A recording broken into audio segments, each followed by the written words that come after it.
How many times has a small spark during your day ended up stealing your sleep at night? A look, a comment, a minor setback? And even though everything is already over, the moment you turn off the lights, it comes back. The scene replays. The argument continues in your head. Your body is tired, but your mind is still reacting. The worst part is that you know going over it again makes no sense. You know it doesn't change anything. And yet, there you are, trapped in that silent loop that won't let you rest. So let me ask you honestly, how many more nights will you allow what happened during the day to keep controlling your sleep? If you're here, it's because you want something different. You want calm. You want to close your eyes without fighting yourself. You want to stop reacting even when no one else is in the room. And that's exactly what we're going to work on. There are ancient principles, simple, powerful, and deeply practical, that can teach you how to let go before your head touches the pillow. Not to suppress what you feel, but to prevent it from turning into nighttime noise. So your mind can settle. So your body can understand there is no threat anymore. Imagine ending the day without dragging it into the early hours of the morning. Imagine that what used to trigger you simply loses its intensity the moment you decide to lie down. This isn't fantasy. It's inner discipline. If this is helping you slow down before bed, subscribe and stay with us in this space of calm. And if you want to go deeper, you can join as a member and access content designed especially for those nights when your mind refuses to switch off. Now I want to ask you something personal. When you get into bed, does your routine bring you closer to rest, or does it wake your mind up even more? I'm reading you in the comments. First lesson: if you want to sleep in peace, learn to flow with what you can't control. Have you ever gotten into bed feeling like the day is still dragging you along? You close your eyes, but your mind keeps running like a flooded river.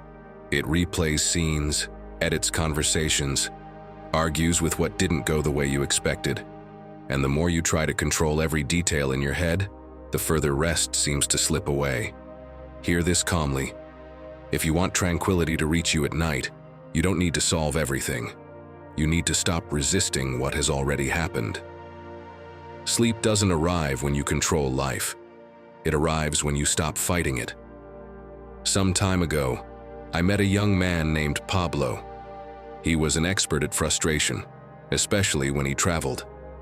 He planned every trip like a military operation, exact schedules, restaurants chosen weeks in advance, minute-by-minute plans.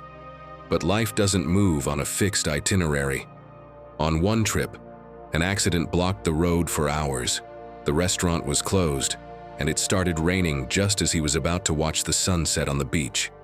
He got angry at everything: traffic, the weather, fate itself. Did it change anything? Not at all.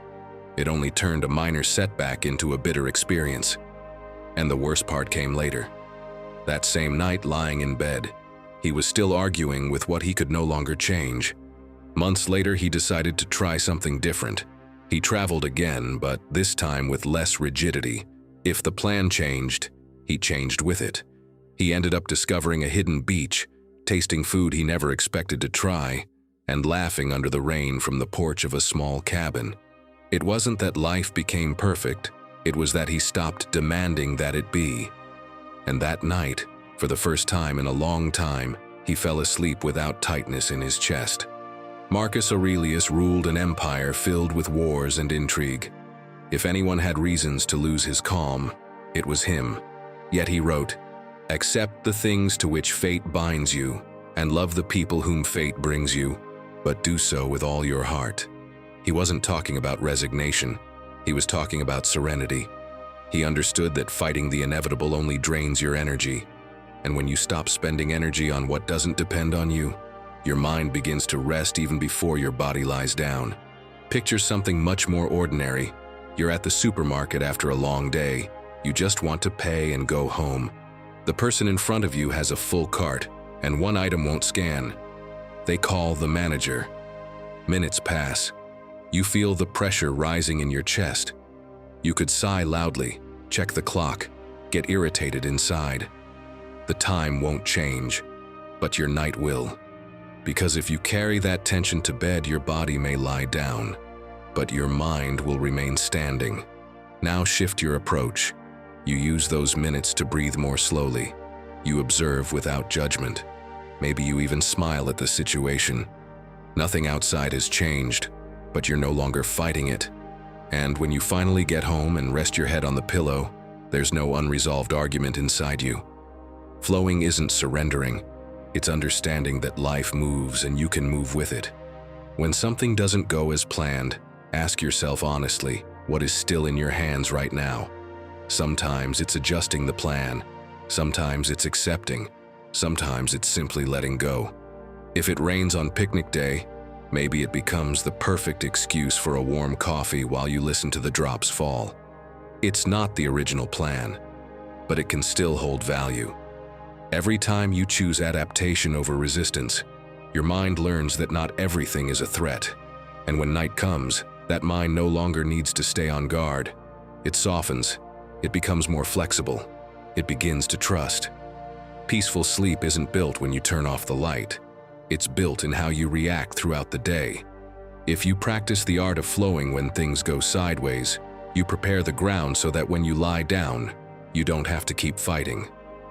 And then something almost magical happens. The river stops raging, it slows, it grows quiet, and you finally can rest. Lesson 2.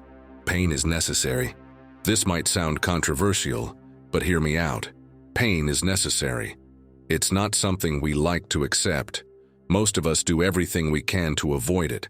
We distract ourselves, bury it, pretend it's not there. But here's the truth. Without pain, there's no growth. Pain, though uncomfortable, has a purpose. It's the teacher that brings us life's deepest lessons. Psychologist Carl Jung put it this way: emotional pain doesn't go away until you've learned what it's meant to teach you. It's a powerful statement because it forces us to see pain not as an enemy, but as a messenger. If we ignore it, if we deny it, it only comes back stronger, again and again, until we finally face what we need to learn. Let me ask you something. Have you ever faced a loss, a failure, or a disappointment that felt impossible to overcome? Think back to that moment and how it made you feel. Did you use the pain to reflect, to change, to grow? Or did you try to bury it, dive into distractions, or deny it, pretending it didn't exist? Most of us choose the latter, because let's be honest, facing pain is no easy task. But here's the key. Ignoring it doesn't make it go away. All it does is postpone it, allowing it to grow and hit even harder when it returns. Pain is like a seed buried in the ground. At first, it's nothing but darkness, pressure, and cold. But over time, if we let it do its work, that seed transforms into something else. Strong roots, a sturdy trunk, even flowers. Without that initial discomfort, without that pressure, growth wouldn't happen. The Stoics understood better than anyone the value of pain as a tool for transformation. Marcus Aurelius, the philosopher-emperor, lived a life full of challenges, wars, political betrayals, and the loss of several children. Despite this, he left us a powerful lesson. The fire burning within me turns every obstacle into fuel. Everything that affects me strengthens me. What a remarkable teaching. For Marcus Aurelius, pain wasn't something to avoid. It was something to use. It sharpened his mind, his character, and his spirit. His life wasn't easy, but through his struggles, he developed an inner strength that made him one of history's most admired leaders. And you? What are you doing with your pain? Are you using it as fuel to grow, or are you setting it aside, hoping it will disappear on its own? The Stoics remind us that while we can't control what happens to us, we can control how we respond. Epictetus said, "What troubles a man is not the event itself, but his judgment of it." It's our perception of pain that determines whether we see it as a barrier or as an opportunity. Pain is the soul's alarm clock. It forces us to look at our lives with honesty and face the truths we fear the most. Yes, it's uncomfortable, but it's also the bridge to a stronger, more authentic life. So, the next time life places you in a painful situation, don't run from it. Accept it. Face it head on. Ask it what it's here to teach you and allow it to transform you. Because in the end, those hard truths that pain brings us are the ones that free us, the ones that change us. Are you ready to face them? Lesson 3. Own your emotions. Think about this. You've had a long day, you're tired, and all you want to do is relax. But just as you sit down on the couch, your family starts making noise. The TV is blaring, dishes clatter in the kitchen, and even the doors seem louder than usual. You feel that irritation creeping up. You tell yourself, why can't they be more considerate? Why do they always ruin my moments of peace? And of course, you get angry. Now your day feels even worse. But hold on. Let's be clear. Is it really their fault? Is the noise from the TV or the dishes actually the problem? Maybe it's not that at all. Maybe that anger is coming from somewhere else, something you've been carrying all day without realizing it. Think about it. What could it be? Stress from work? Bills piling up? A lingering worry? It's like you're a balloon that finally bursts, not because of the last puff of air, but because of all the air you've been holding in. And yes, I get it. It's easier to blame others, to say, if they didn't do this, I'd be fine. But here's the uncomfortable truth. It's not them, it's you. It's not the noise, the dishes, or the TV. What you feel comes from how you choose to react, not from what others do. Why? Because no one else lives inside your mind. No one else carries your thoughts or your worries. The reality is, they're not trying to ruin your day. That's something you do when you let those emotions take over. Think about what Marcus Aurelius wrote. The happiness of your life depends upon the quality of your thoughts. Do you know what that means? It means that no matter what's happening around you, what truly matters is how you choose to process it. Marcus Aurelius took time to reflect on his emotions. Why does this affect me? What can I control in this situation? And you can do the same. First, acknowledge what you're feeling. The next time you get angry for no apparent reason, take a moment to figure out why. Ask yourself, what am I really feeling right now? Is this affecting me more than it should? Next, take responsibility. Change the story in your mind.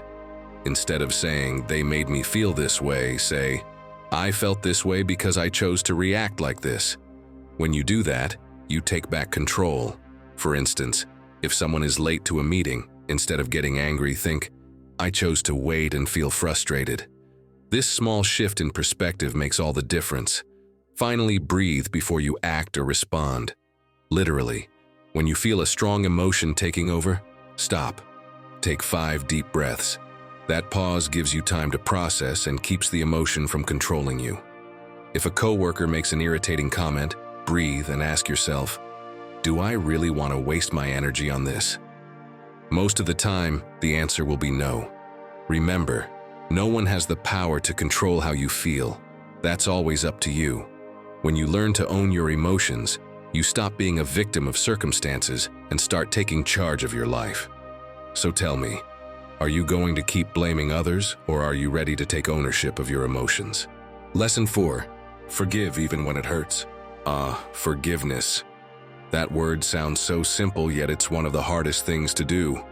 Let me tell you something. Sometimes, to truly understand forgiveness, we need to see it from a different perspective.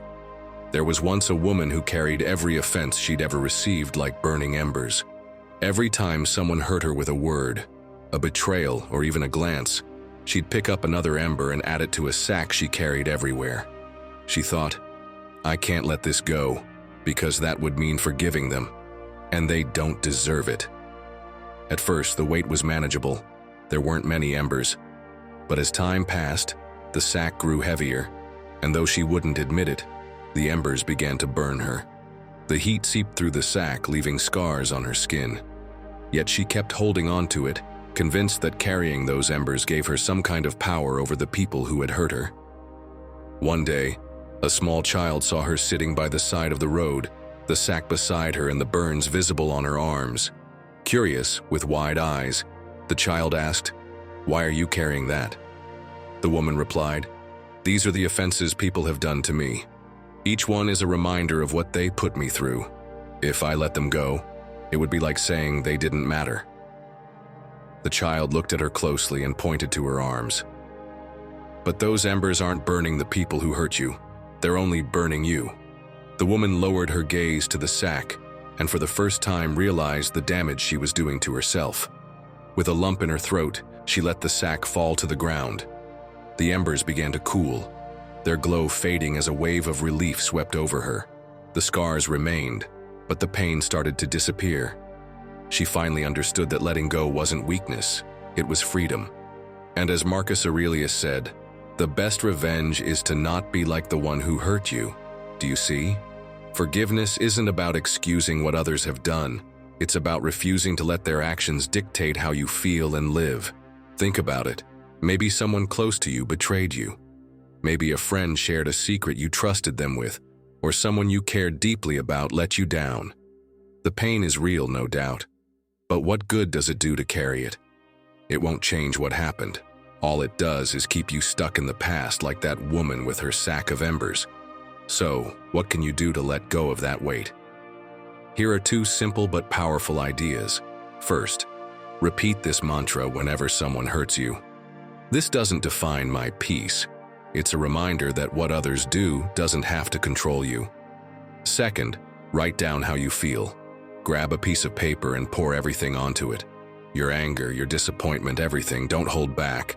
Then crumple up the paper and destroy it. Burn it, tear it up, throw it away. Whatever you need to do to release those emotions. This simple act can help you let go of what's been weighing you down. My friend, forgiveness doesn't mean forgetting. It doesn't mean what they did was okay. Forgiveness means choosing not to let those embers keep burning you. And when you learn to let go of that weight, you realize something powerful. Forgiveness isn't for them, it's for you. That's how you master the art of not getting angry. Lesson 5. Make failure your friend. What if I told you that failure isn't your enemy, but one of your greatest allies? I know it sounds strange, maybe even absurd. Who wants to fail, right? We're all chasing our goals like crazy, so why would failure be my friend? Here's a truth you need to hear. Without failure, there's no success. Don't see it as a roadblock that stops you, but as a teacher that guides you, showing you the lessons you need to grow. Let me tell you something. A few years ago, I started a project I was incredibly passionate about. I put all my energy into it. I made plans, designed strategies, and convinced myself that everything would go perfectly. But guess what happened? I failed. And not just a small failure. It was the kind that hits you hard, the kind that makes you question everything. I felt devastated, like all my effort had been for nothing. But after some time, I realized something. That failure was exactly what I needed. It showed me where I was going wrong, forced me to rethink my approach, and most importantly, it taught me resilience. How else was I supposed to learn what not to do if I hadn't tried in the first place? As Thomas Edison famously said, I have not failed. I've just found 10,000 ways that won't work. Edison, who revolutionized the world, understood that every mistake wasn't an obstacle. It was another step toward success. His story reminds us that failure doesn't define who you are. It defines how willing you are to keep trying. And that, my friend, is what makes you great. Failure is like a tough coach. It tests you, pushes you beyond your limits, and while it might knock you down, it does so to help you rise stronger. If you stay down, wallowing in regret, you miss the chance to learn. But if you get up, analyze what went wrong, and try again, every fall becomes an invaluable lesson. Now tell me, how many times have you held back from doing something because you were afraid to fail?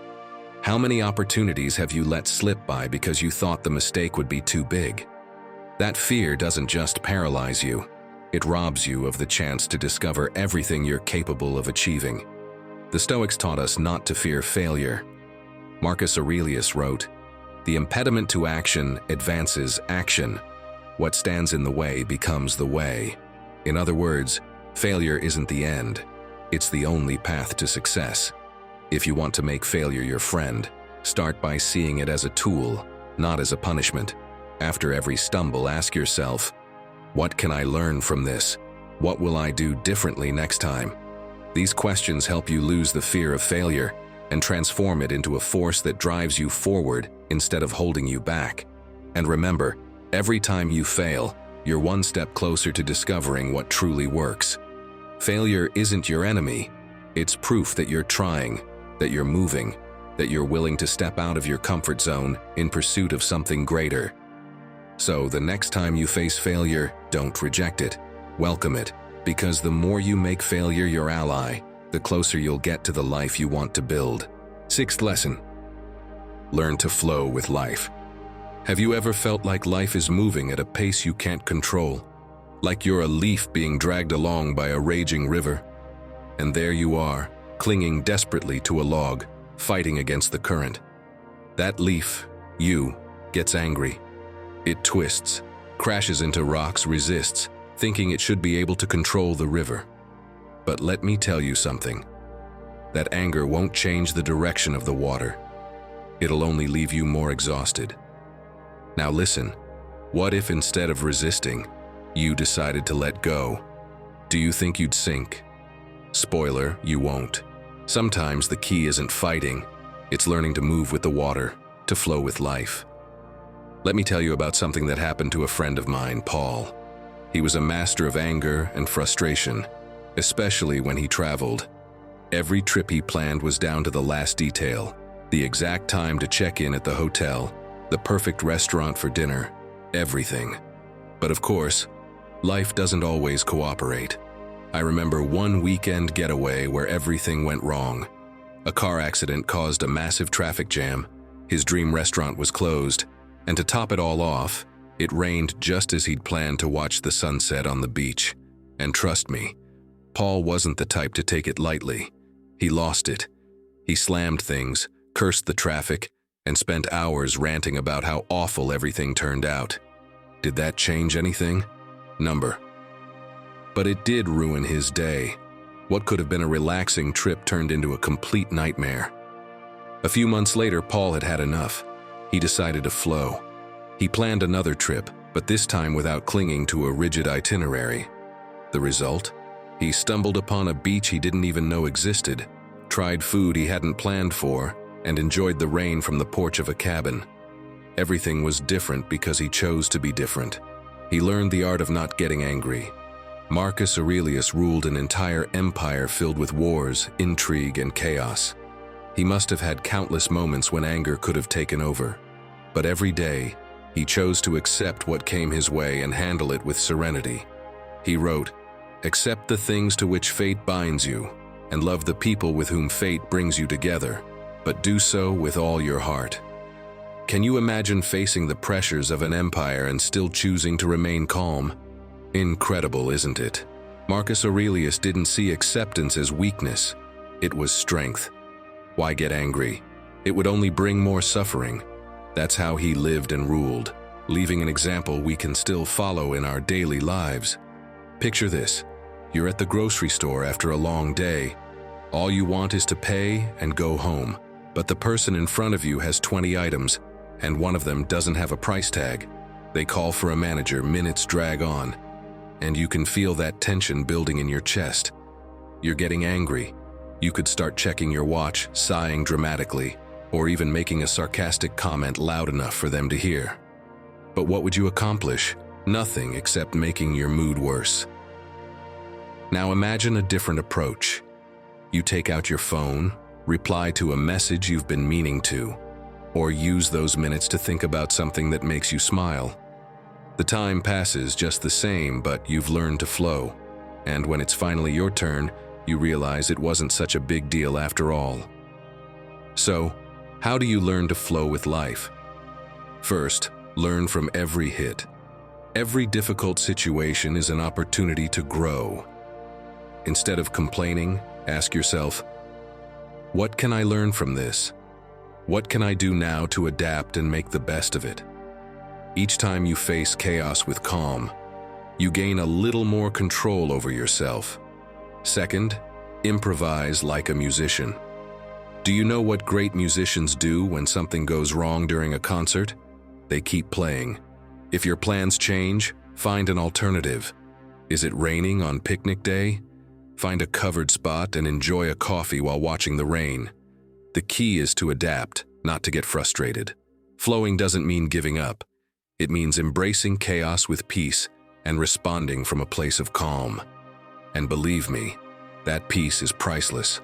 Learning to flow is one of the essential secrets to stop getting angry, and that small change could be the start of something much bigger, taking control of your life. Lesson 7. Be your best friend, not your worst critic. Picture this. You've got a tiny version of yourself sitting on your shoulder all day. But it's not just any version. It's a grumpy, megaphone-wielding version of you, ready to criticize every little thing. Really? That's the best you could do? Look at the mess you made there. What if everything goes wrong? This little critic doesn't take breaks. It's there from your first sip of coffee in the morning until you collapse into bed at night. Now think, what happens when someone talks to you like that all day long? My friend, your mind is like a glass of water. Every time you speak to yourself harshly, it's like dropping a tiny bit of black ink into that glass. At first, it seems like nothing's changed, but drop after drop, the water starts to darken, and before you know it, it's so black you can't even see through it. That ink is your anger, your frustration, all that negative energy growing and growing every time you let your inner critic take over. And here's the worst part. That dark water begins to overflow. It affects how you talk to others, how you handle problems, and how you approach life. All because, instead of being your best friend, you've turned into your own worst enemy. Whether you realize it or not, your self-talk matters more than you think. According to Kristen Neff, an expert in self-compassion, the way you speak to yourself has a direct impact on how you manage stress and how you feel about yourself. Neff explains that treating yourself with kindness instead of criticism makes you more resilient in the face of challenges. Seneca understood this perfectly. He wrote, "He who is brave is free." And part of that bravery comes from treating yourself with compassion. Now imagine Seneca berating himself. Really? That's all you wrote today? What kind of philosopher are you? Or, another lecture on virtue? I bet Marcus Aurelius does it better. Can you picture it? Of course not. Seneca knew that constant self-criticism builds nothing. It only drags you down. Think about the last time you made a mistake at work. Maybe you sent an email with a big error or presented something that didn't go as planned. What did you do afterward? If you're like most people, you probably spent the rest of the day saying things like, "I'm such a disaster. How could I mess up like that?" Now ask yourself, if you spoke to a friend the way you speak to yourself, would you still have friends? Spoiler, no. So how can you start being your best friend instead of your harshest critic? First, talk to yourself the way you'd talk to someone you love. When something doesn't go as planned, imagine giving advice to your best friend. For example, if you made a mistake, say, "It's okay, it happens to everyone. Now you know how to do it better next time." Shifting your inner tone is a small change with a huge impact. Second, give yourself small gestures of recognition every day. Remember how teachers used to give you gold star stickers when you did something well in school? Do the same for yourself. Each time you achieve something, no matter how small, reward yourself symbolically. It could be a note on your desk that says, "I did well today," or a weekly list of wins you jot down at the end of the week. It's like giving yourself a pat on the back, reminding yourself that you're moving forward, step by step.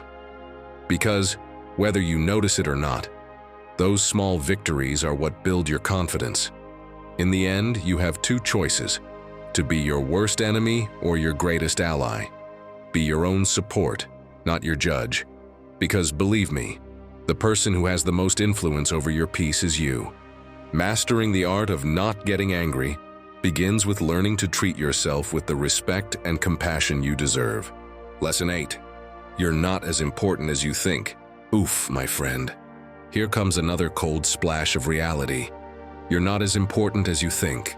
And before you take this as a personal jab, let me explain. We all fall into the trap of believing that the world is paying close attention to our every move. We imagine people scrutinizing every mistake, every awkward word, every stumble we make, and storing it in their memory forever. But guess what? That only happens in our heads. The truth is much simpler. Most people are far too busy thinking about themselves to focus on you. Tell me, Has this ever happened to you?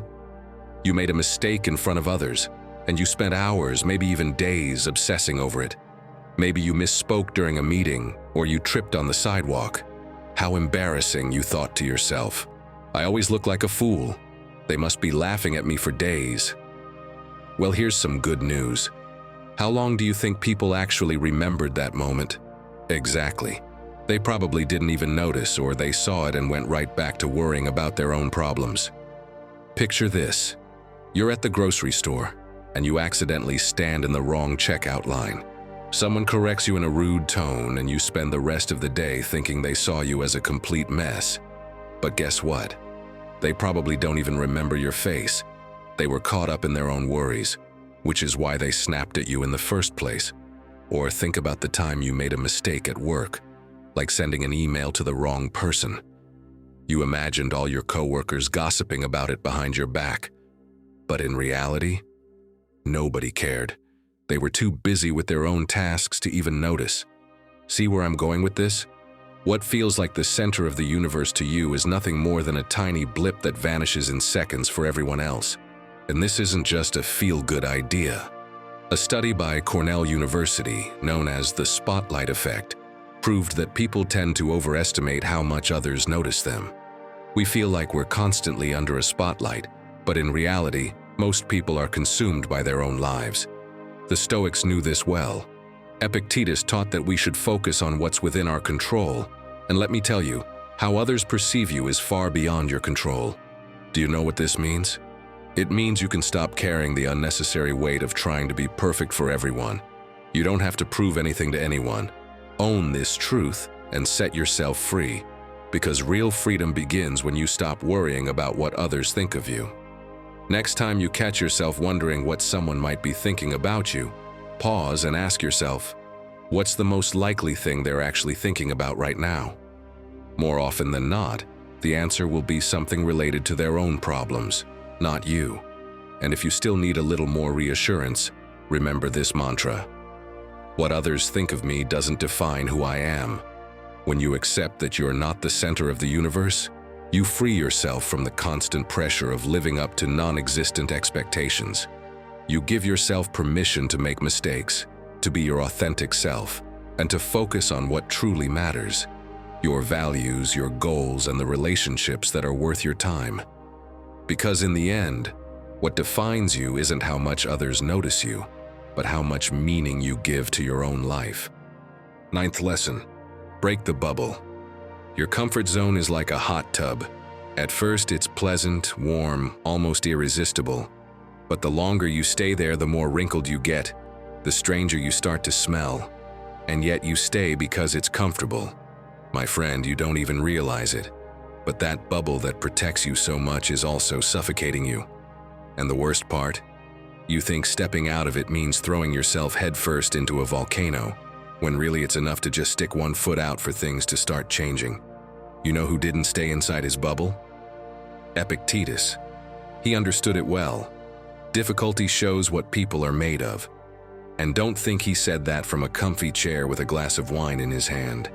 He said it as a slave, living through discomfort every single day. And even then, he didn't settle for what he knew. He didn't cling to the safe. Because he understood that every time he stepped outside his comfort zone, every time he faced something hard, he discovered a new part of himself. Picture this. Your dream has always been to get up on a stage. You finally sign up for an improv theater class, full of excitement but with a knot in your stomach. You show up the first day, and the first thing you see is professional actors warming up their voices, reciting Shakespeare from memory, looking at each other with confidence while you stand there sweating with your hands in your pockets. You feel like they're all staring at you, like a penguin in a chicken coop. Your legs shake, and for a second you think about turning around and leaving. But you take a deep breath, break your bubble, and decide to stay. That night, unexpectedly, you laugh like you haven't in ages. You feel alive, happy, and each Tuesday you come back, you feel yourself improving a little more. You meet incredible people, make friends, and then the best part happens. One day they call you to act in your favorite play. Do you see? That little discomfort ends up teaching you more about yourself than all the years you spent feeling safe. Writer and speaker Elise Loehnen talks about exactly this. On her podcast, Pulling the Thread, she explains how making yourself uncomfortable on purpose is a way to find your true voice. She shares how, for a year, she forced herself to do one thing a week that made her sweat with discomfort. From asking a question in public to dancing alone at a wedding where she didn't know anyone. And each time she came out a little stronger, a little more confident, a little more herself. And yes, I know it's not easy. I know the very thought of it ties your stomach in knots. But I trust you can do it, and that every day you can take another step to be better than yesterday. So let's do like Elise. First, make a list of 5 things you always avoid out of fear. Write them down without holding back. Anything goes. It could be raising your hand in a meeting and sharing your opinion, asking for a discount in a store, singing at karaoke, or maybe inviting someone for coffee. Choose the easiest one and do it this week. Then change just one daily routine. Something simple. Walk a different route to work, sit at a different table in your usual cafe. Talk to the person in the elevator and ask how they're doing. At first it'll feel strange, but your mind will start opening up to the new. Finally, set yourself a silly social challenge. Something almost comical but effective.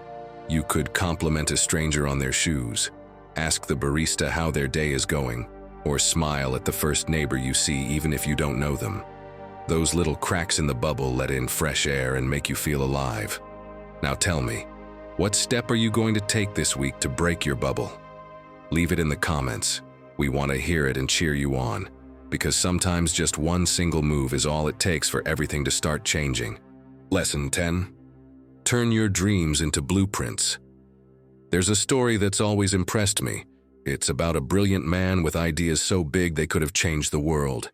He dreamed of delivering free energy to the entire planet, imagined a wireless system to light up whole cities. In his mind, it was already done.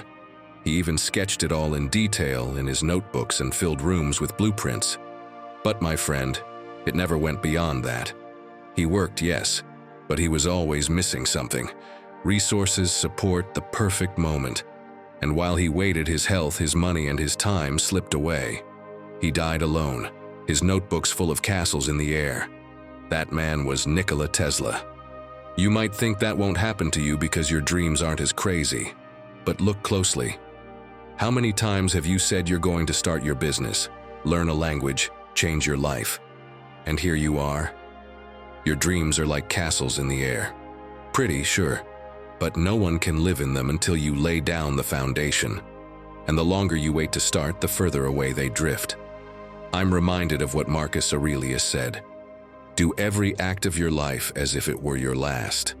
And no, I don't picture him putting off conquering his empire until inspiration struck or he bought the right toga. He did it, even if it wasn't perfect, because he knew there was no time to waste. Picture this, my friend. You've been saying for 3 years that you're going to launch your YouTube channel.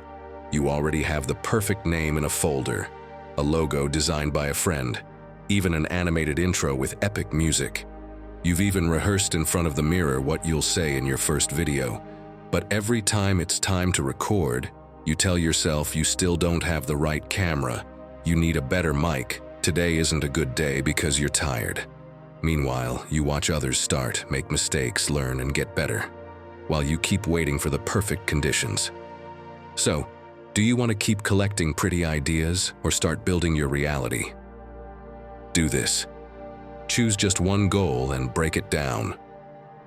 If your dream is to write a book, don't torment yourself over the table of contents or the chapters. Start with one paragraph today, even if it's bad. What matters is getting it out of your head and onto the page.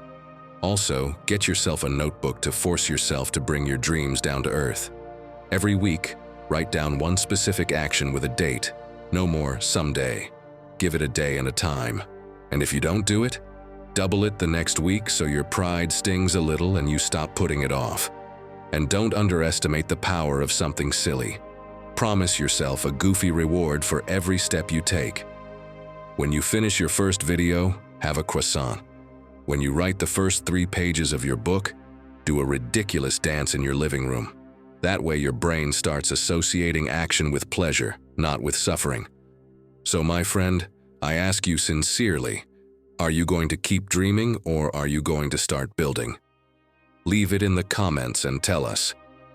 What's the first step you're going to take today to get closer to that dream? Remember, only by working on your dreams every single day, little by little, do you become someone better. And no one can do it for you. Lesson 11. Your inner dialogue is your secret weapon. There's a voice inside you that never goes silent. That voice, which often whispers doubts, fears, and criticism, holds immense power. It can be your worst enemy or your greatest ally.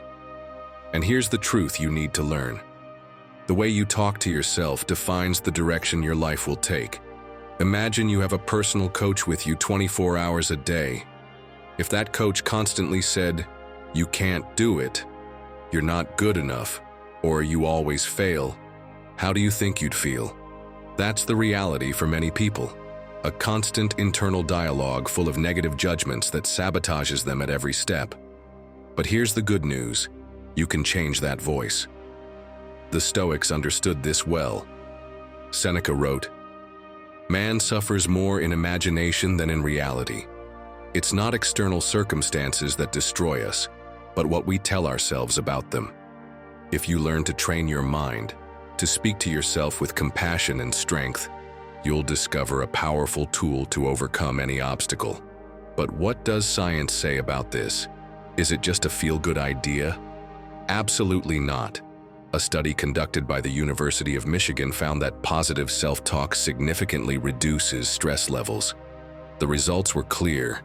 Participants who approached tasks with encouraging self-talk performed better and experienced less anxiety than those who didn't pay attention to their internal dialogue. So, my friend, don't you think it's time to turn that inner voice into your greatest ally? Listen to how you talk to yourself. Identify the negative phrases you use when you fail or face a challenge. Then, replace them with more empowering statements. Instead of saying, "I can't," say, "I'm learning." Instead of, "I always fail," say, "Every attempt gets me closer to success." It may sound simple, but this shift has a profound impact. Your inner dialogue isn't just background noise. It's the script that shapes your life. If you want a different ending, start writing it with words that empower you. Because at the end of the day, the most important relationship you'll ever have is the one you have with yourself. Lesson 12. Applaud every step and keep going. Let me tell you something that happened in my hometown that I'll never forget. There was a young carpenter everyone looked up to because they said he had golden hands. One hot summer afternoon, with the smell of sawdust thick in the air, I walked past his workshop and saw him standing still, staring at a chair. It was his first chair, freshly finished, and you could tell he'd poured his soul into it. So much so that even his master, a stern man of few words, patted him on the shoulder and muttered, "Not bad, kid." For several days, anyone passing by could see the young man in there, admiring the chair like it was a trophy, telling everyone who'd listen how he made it. Meanwhile, the master kept on working, hammering, cutting, filling the shop with new chairs, benches, even a massive table. One afternoon when I passed by again, I heard the master say something while sweeping the floor. "The hands that applaud don't build anything else." The boy, red with embarrassment, lowered his head, moved the chair aside, and got back to work. If you think about it, my friend, it's the same for you. Celebrating what you accomplish is good. It reminds you why the effort is worth it. But if you stay living in that moment, progress stops and you end up putting off what comes next. It's not about getting applause. It's about earning it every day. That's why Epictetus said, "Success is not in always winning, but in never giving up." He understood that the real prize wasn't others recognizing him, but knowing himself that he kept moving forward, even when nobody was clapping. Look, imagine this. You've been training for weeks, waking up early to run, and finally you manage to complete your first 5 kilometers without stopping. You feel invincible. You buy yourself a t-shirt that says runner in huge letters. You post it on your socials. Everyone congratulates you. And then, 3 months go by and you don't run again, because you already felt like a champion with that one victory. That happens to a lot of people, and all they get is stuck in an empty round of applause while others keep moving forward. Chris Williamson, creator of the Modern Wisdom podcast, puts it like this: celebrate your achievements out loud, but then get back to work without complaining. It's simple. Honor what you did, but don't forget what's left to do. Because, my friend, today you have the chance to be better than yesterday, and that chance doesn't wait for you to finish clapping for yourself. So, do you know how to celebrate without moving into the party permanently? Treat yourself to something small when you achieve something important. Order that pizza you love or give yourself a movie and couch afternoon, but mark it in your mind as end of a stage, not goal achieved. The next day, get back to work. Then, write down what you learned thanks to that accomplishment. Maybe you didn't just run 5 kilometers. Maybe you learned to organize your schedule, to not quit when it hurt, to get up early. That reflection turns a simple result into a lesson you won't forget. And while you celebrate, already think about the next step. Dance, smile, but don't forget to lace up your sneakers for the next race while the music is still playing. That way, the celebration doesn't stop your progress. It pushes it forward. My friend, applause is like fireworks. They shine, but the night goes on. Walk with that light and keep building. Because in the end, it's the daily work of becoming better that takes you to the success you truly deserve. Lesson 13. Be grateful even when it's hard. My friend, take a moment to reflect. When was the last time you were grateful for something simple? I'm not talking about winning the lottery or getting a promotion. I mean the basics, like a peaceful day, a good meal, or the smile of someone you care about. Think about it and share it in the comments. Why? Because sometimes we spend so much time focusing on what's missing that we forget everything we already have. And sharing those moments is one of the best ways to realize how fortunate you might be. Robert Emmons tells us that practicing gratitude improves not just mental health, but physical health too. Why? Because gratitude shifts your focus, and it makes sense. It's like adjusting the lens of a camera. You stop fixating on everything blurry, everything lacking, and instead, you zoom in on what's already there, what's working. I know it's not always easy, but you can do it. Imagine you're having a terrible day. You come home exhausted, digging through your bag for your keys, replaying everything that went wrong. The argument with your boss, the unbearable traffic, and to top it off, you forgot to pick up something for dinner. But just then you see your pet bursting with joy to greet you. You can't help but smile. That small moment is a reminder. You could stay focused on everything that went wrong, but what would happen if you took a second to appreciate that welcome? When you start noticing those small good things, something shifts. As Emmons explains, gratitude isn't just a gesture, it's a change in perspective. And that shift doesn't just calm your mind, it strengthens your body. Why? Because it reduces stress, improves sleep, and even boosts your immune system. All from something as simple as saying thank you at the right moment. Want a simple way to start practicing gratitude? Actually, I've got 2 for you. First, take a moment each day to mentally say thank you. Maybe it's for that warm cup of coffee in the morning or the joy your pet brings when you walk through the door. These small moments of gratitude reconnect you with the good in your life, even on tough days. Second, write it down. Before you go to bed, jot down 3 things you're grateful for. They don't need to be big events. It could be as simple as the sound of rain or a pleasant conversation. Do this every night for a week, and watch how your perspective shifts. Remember what Marcus Aurelius said. Think of what a privilege it is to be alive, to think, to enjoy, to love. Gratitude is the perfect antidote to anger. It doesn't mean ignoring the bad, it means choosing to focus on the good. If you can find something to be thankful for, even on the hardest days, inner peace will be much closer than you think. My friend, we've been painting the canvas of the art of not getting angry, stroke by stroke. from learning to flow with life to finding the silver lining.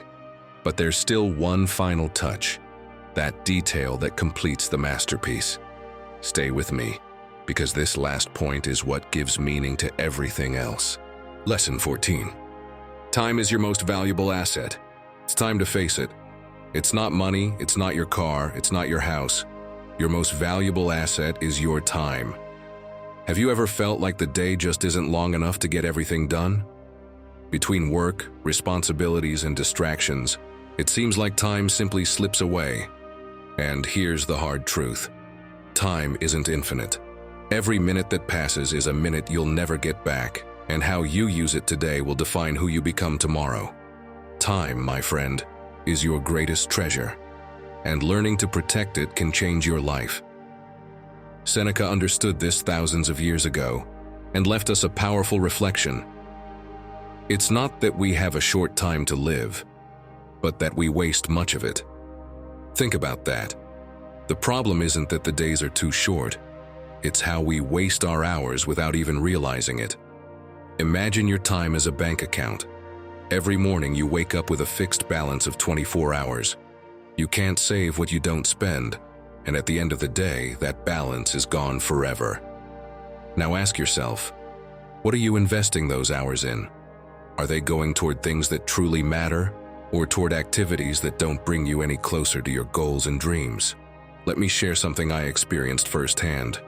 For a long time, I felt like I was constantly busy, but at the end of each day, I'd realize I hadn't made any progress on what truly mattered to me. My hours slipped away scrolling through my phone, watching videos I wouldn't even remember the next day, or procrastinating with any excuse I could find. I always thought, tomorrow I'll have more energy, tomorrow will be different. But tomorrow would come and nothing changed. One day, as I sat at my desk, I looked at a list of things I'd been putting off for months.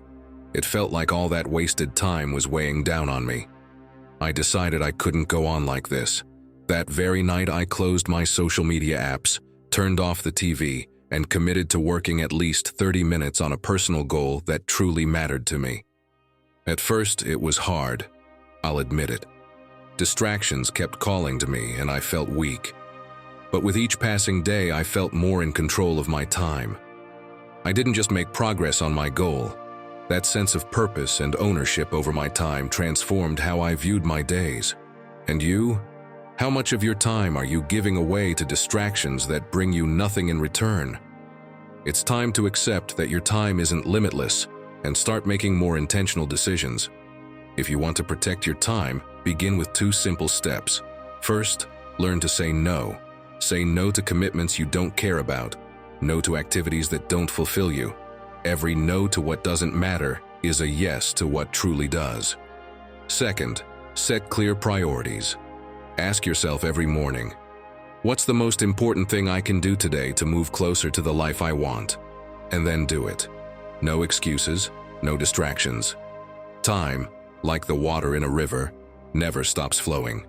You can't pause it or save it for later, but you can decide where to direct its current. So don't waste it waiting for the perfect moment or letting it drift away in the flow of urgency. Remember Seneca's words, time lost is never recovered. Guard your time like the treasure it is, because when you look back, what will truly matter isn't how much time you had, but how you lived it. What will you do with the hours you've been given today? The answer is in your hands. Let me know in the comments, do you feel like you're making the most of your days? What things steal your time without you even noticing? Lesson 15. Stop spying on other people's lives. Tell me, how many times do you open social media only to end up feeling like your life is a joke compared to everyone else's? You see one person on a paradise beach, another at the gym with magazine cover abs, someone else flying first class while you, my friend, sit at home in your pajamas with cold coffee and a mountain of tasks staring at you from the table. And of course, it feels impossible not to compare yourself. But I want you to really think about it. Comparing yourself is like trying to cook your dish by following someone else's recipe. It might look pretty in the photo, but chances are it'll come out undercooked, inedible, because you don't know what ingredients they have or how long they've been working on them. And while you're busy spying on their plate, yours is burning without you even noticing. My friend, all that pulls you away from your own process. And your process is your advantage. No one else has your story, your obstacles, your drive. Seneca believed that a man should not compare himself to another, but to himself, from yesterday to today. And he lived that way.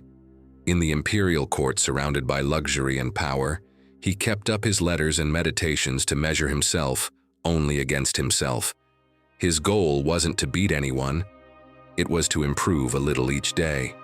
That's why, if you want to start being better today, the first thing you need to do is stop spying on everyone else's life. All that time and energy you waste watching what others are doing could be invested in you, in moving a little further down your own path. That's the real competition, with yourself, not with anyone else. First, every time you feel jealous or inadequate, write down exactly what you're seeing and what you think you're missing. Spell it out. I want to travel to Paris like her. I wish I had his body. I'd love to have a house like that. Then seriously question it. Do you really want it, or does it just look good on a screen? Ask yourself what effort it would actually take to get it, and whether you're really willing to pay that price. Often when you see it in black and white, you realize it isn't even your dream. You just envy it because it was sold to you so well. You can even write a second column next to it with what does matter to you, to remind yourself that your path is different. Then, create your own private reel with 3 things you achieved this week, no matter how small they seem. Organizing your room, going for a walk despite the rain, cooking something decent for dinner, helping a friend, but don't just leave it in your head. Actually record it on video or write it down and add photos. If you dare, put some epic or cheesy music to it and watch it like you're the protagonist of your own story. You can do it Sunday night, and keep it for when comparison tries to creep back in. And if you feel like it, share it with someone close who knows how to appreciate your small victories with you. And finally, cut your time on social media by 20% this week. You'll barely notice, but believe me, you'll feel it. Set a timer on your phone or delete the apps from your home screen. Use that freed up space to move forward with what actually depends on you. You could read 10 pages of that forgotten book, learn a recipe just for yourself, write a couple of paragraphs in your journal, go stretch in the park, or even just sit in silence and plan tomorrow. The point isn't how much time you get back. It's using it to look at yourself and move forward, even if it's just a tiny bit each day. What would happen if you invested all that energy you spend comparing into building something worth looking at? Today you can start answering that question. And trust me, no one else has the recipe for your dish. Lesson 16. Define your inner compass. How many times have you promised yourself that this time, for real, you're going to improve? But after a few days, you don't even know where to start? Believe me, it's not that you're weak. It's that you're missing something obvious. If you don't know what better means for you, you'll never find it. People mindlessly copy what they see in others. But my friend, trying to improve without a compass is like climbing a mountain with someone else's map. Sure, you might reach a summit, only to realize it's not the one you wanted to climb. Some people kill themselves at the gym to get a perfect body, because they saw on Instagram that that's what success looks like. And then what? They don't even feel good, and it's not for their health. And when they finally realize it doesn't make them happy, they quit. That happens because they never stop to ask themselves, is this really mine? Or am I just following the noise? Picture this. You've spent years studying medicine because your whole family insisted it was what's best for you. You didn't sleep, you cried over your notes, you did endless shifts. And now every time you walk into a hospital, you feel like you can't breathe and you hate being there. And you know you never looked for your passion. You just followed the path others marked out for you because you were scared to change, scared to disappoint them. And now you find yourself with a knot in your throat wondering, what would my life look like if I actually worked for me? On my terms, not theirs. My friend, remember what Seneca said, no wind is favorable to the one who doesn't know where he's going. He didn't say that to sound elegant or to have it framed on a wall. He said it because he lived it. For Seneca, every choice he made had to answer one clear question. Does this bring me closer to the life I want, or take me farther from it? When he was an advisor at court, he would write his letters at night so he wouldn't forget who he was or what he valued. He didn't let the applause or the criticism of others knock him off course because his compass was already set. You can do the same. It's not about writing philosophical treatises.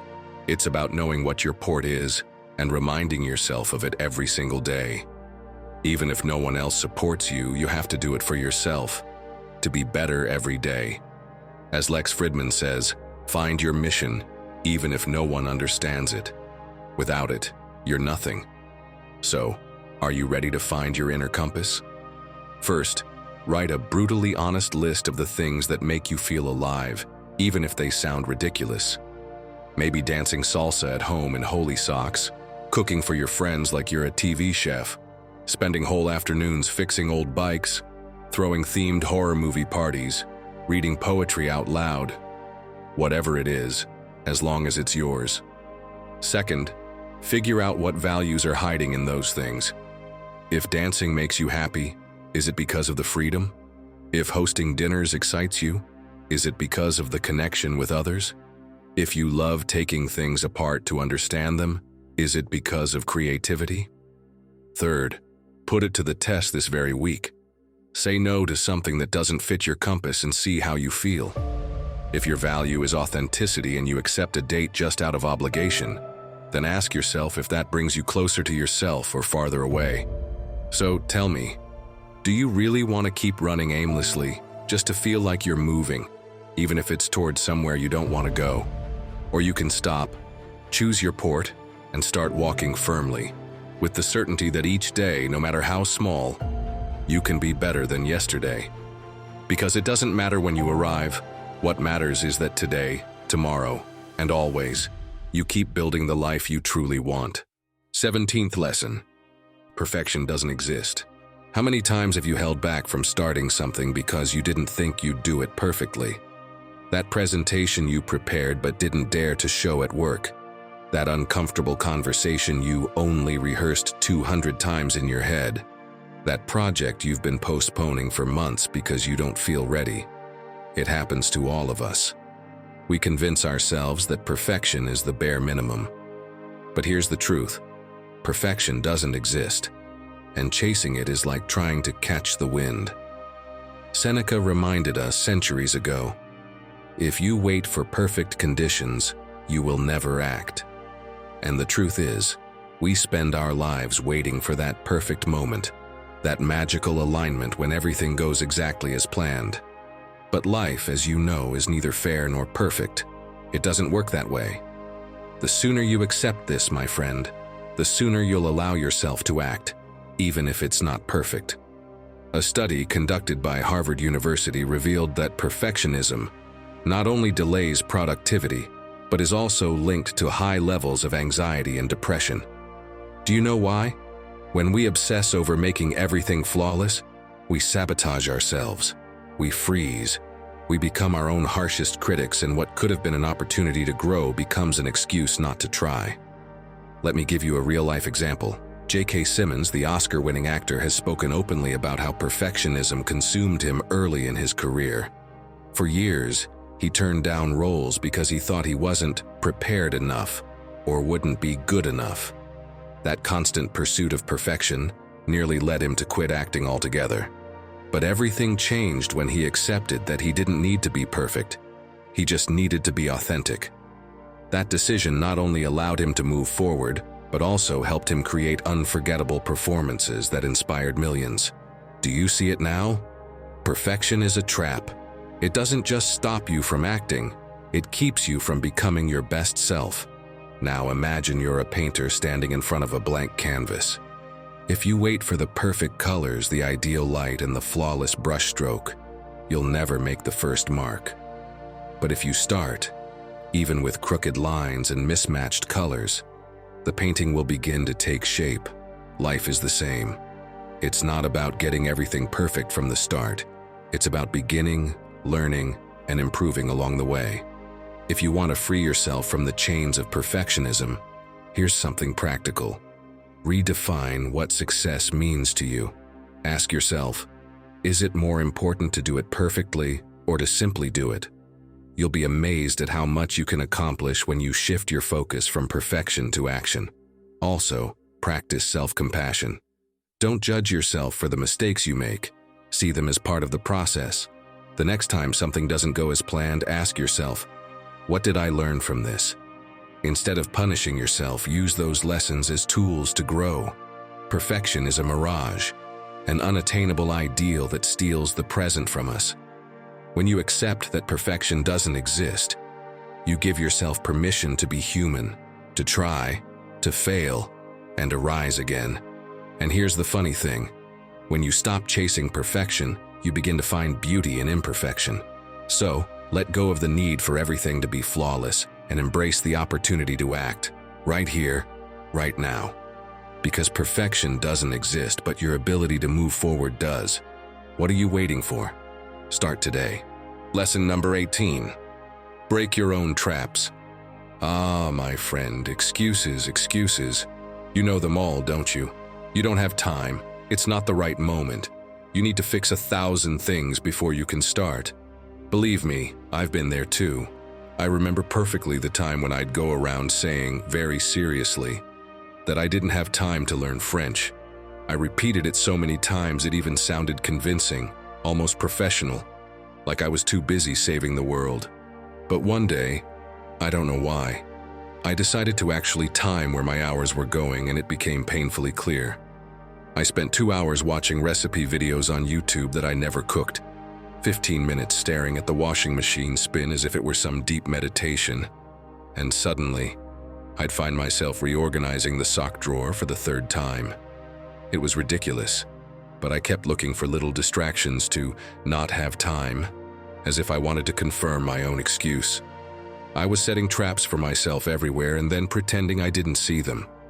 Maybe you do the same. You say you can't because you have to take care of your mom, because the plants won't water themselves, because your boss asked for an urgent report. And meanwhile, that course you've been excited about is still there, waiting for you in a browser tab. It's like each excuse is a little mousetrap you've set on your own path, and then you pretend they're not there. Breaking those traps isn't comfortable, but it's the first step if you really want to start being better today. Epictetus said it clearly. Don't demand that things happen as you wish. Wish for them to happen as they do, and you'll be happy. He didn't waste time whining about how hard everything was or dreaming of perfect scenarios. If something didn't go his way, he adjusted course and kept moving. Because excuses don't change reality, they just delay it. And the sooner you understand that, the sooner you start walking toward the life you want. This also happened to Ali Abdal. He had studied medicine and was working as a doctor, but deep down he was far more excited about his YouTube project. For years, he set himself 1,000 traps to avoid taking the leap. He told himself he couldn't throw away all those years of study, that his parents would be disappointed, that it wasn't the right time. Until one day he got fed up. He started working on his channel every day, improving without waiting for conditions to be perfect. Today, he helps thousands of people grow their businesses and found his purpose. His excuse, "I have to stay because I studied this," was nothing but fear. And you? How many traps have you already set for yourself today? Don't you think it's time to really improve? Next time you catch yourself saying, "It's just that," here's how to step out of your own trap. First, write down your most common excuse in a note on your phone and set it as your wallpaper. Every time you unlock your screen and read, "I don't have time," "It's too late, I can't right now," you'll feel a little embarrassed about clinging to the same lie. Then, replace it with a tiny action. If you say you don't have time to run, for example, put your sneakers by the bed and at least go for a 10-minute walk. It doesn't matter if you don't run a marathon. What matters is breaking the inertia. And finally, tell your excuse to someone you trust and ask them to call you out the next time you say it. Nobody likes being called out in public, trust me. It works. The things you want most are hiding right behind your favorite excuses. So, are you going to keep hugging them, or finally break them? Lesson 19. Find the silver lining. Did you know that diamonds are formed under immense pressure? Think about that for a moment. Something so valuable, so brilliant, wouldn't exist without the most extreme conditions. The same goes for problems. I know it might not feel that way now, but believe me, difficult situations are often the birthplace of things that truly matter. My friend, even in tough moments, you can find something good. This reminds me of the movie Silver Linings Playbook. If you haven't seen it, add it to your list. That film is the perfect example of learning to find light in the midst of chaos. The protagonists, Pat and Tiffany, are dealing with serious struggles. Pat is trying to rebuild his life after an emotional breakdown, while Tiffany is grieving in her own way. At first, they're both angry at the world, and with good reason. They're full of inner rage. But what's the most interesting part? In the middle of all that pain, they find something positive, a connection, a purpose, a new beginning. And that's where the magic lies. It's not about avoiding problems, but learning to find something good, even when everything seems dark. And it doesn't just happen in movies. Epictetus put it perfectly. Circumstances don't make the man, they only reveal him. Think about that. Problems don't define you, they reveal what you're made of.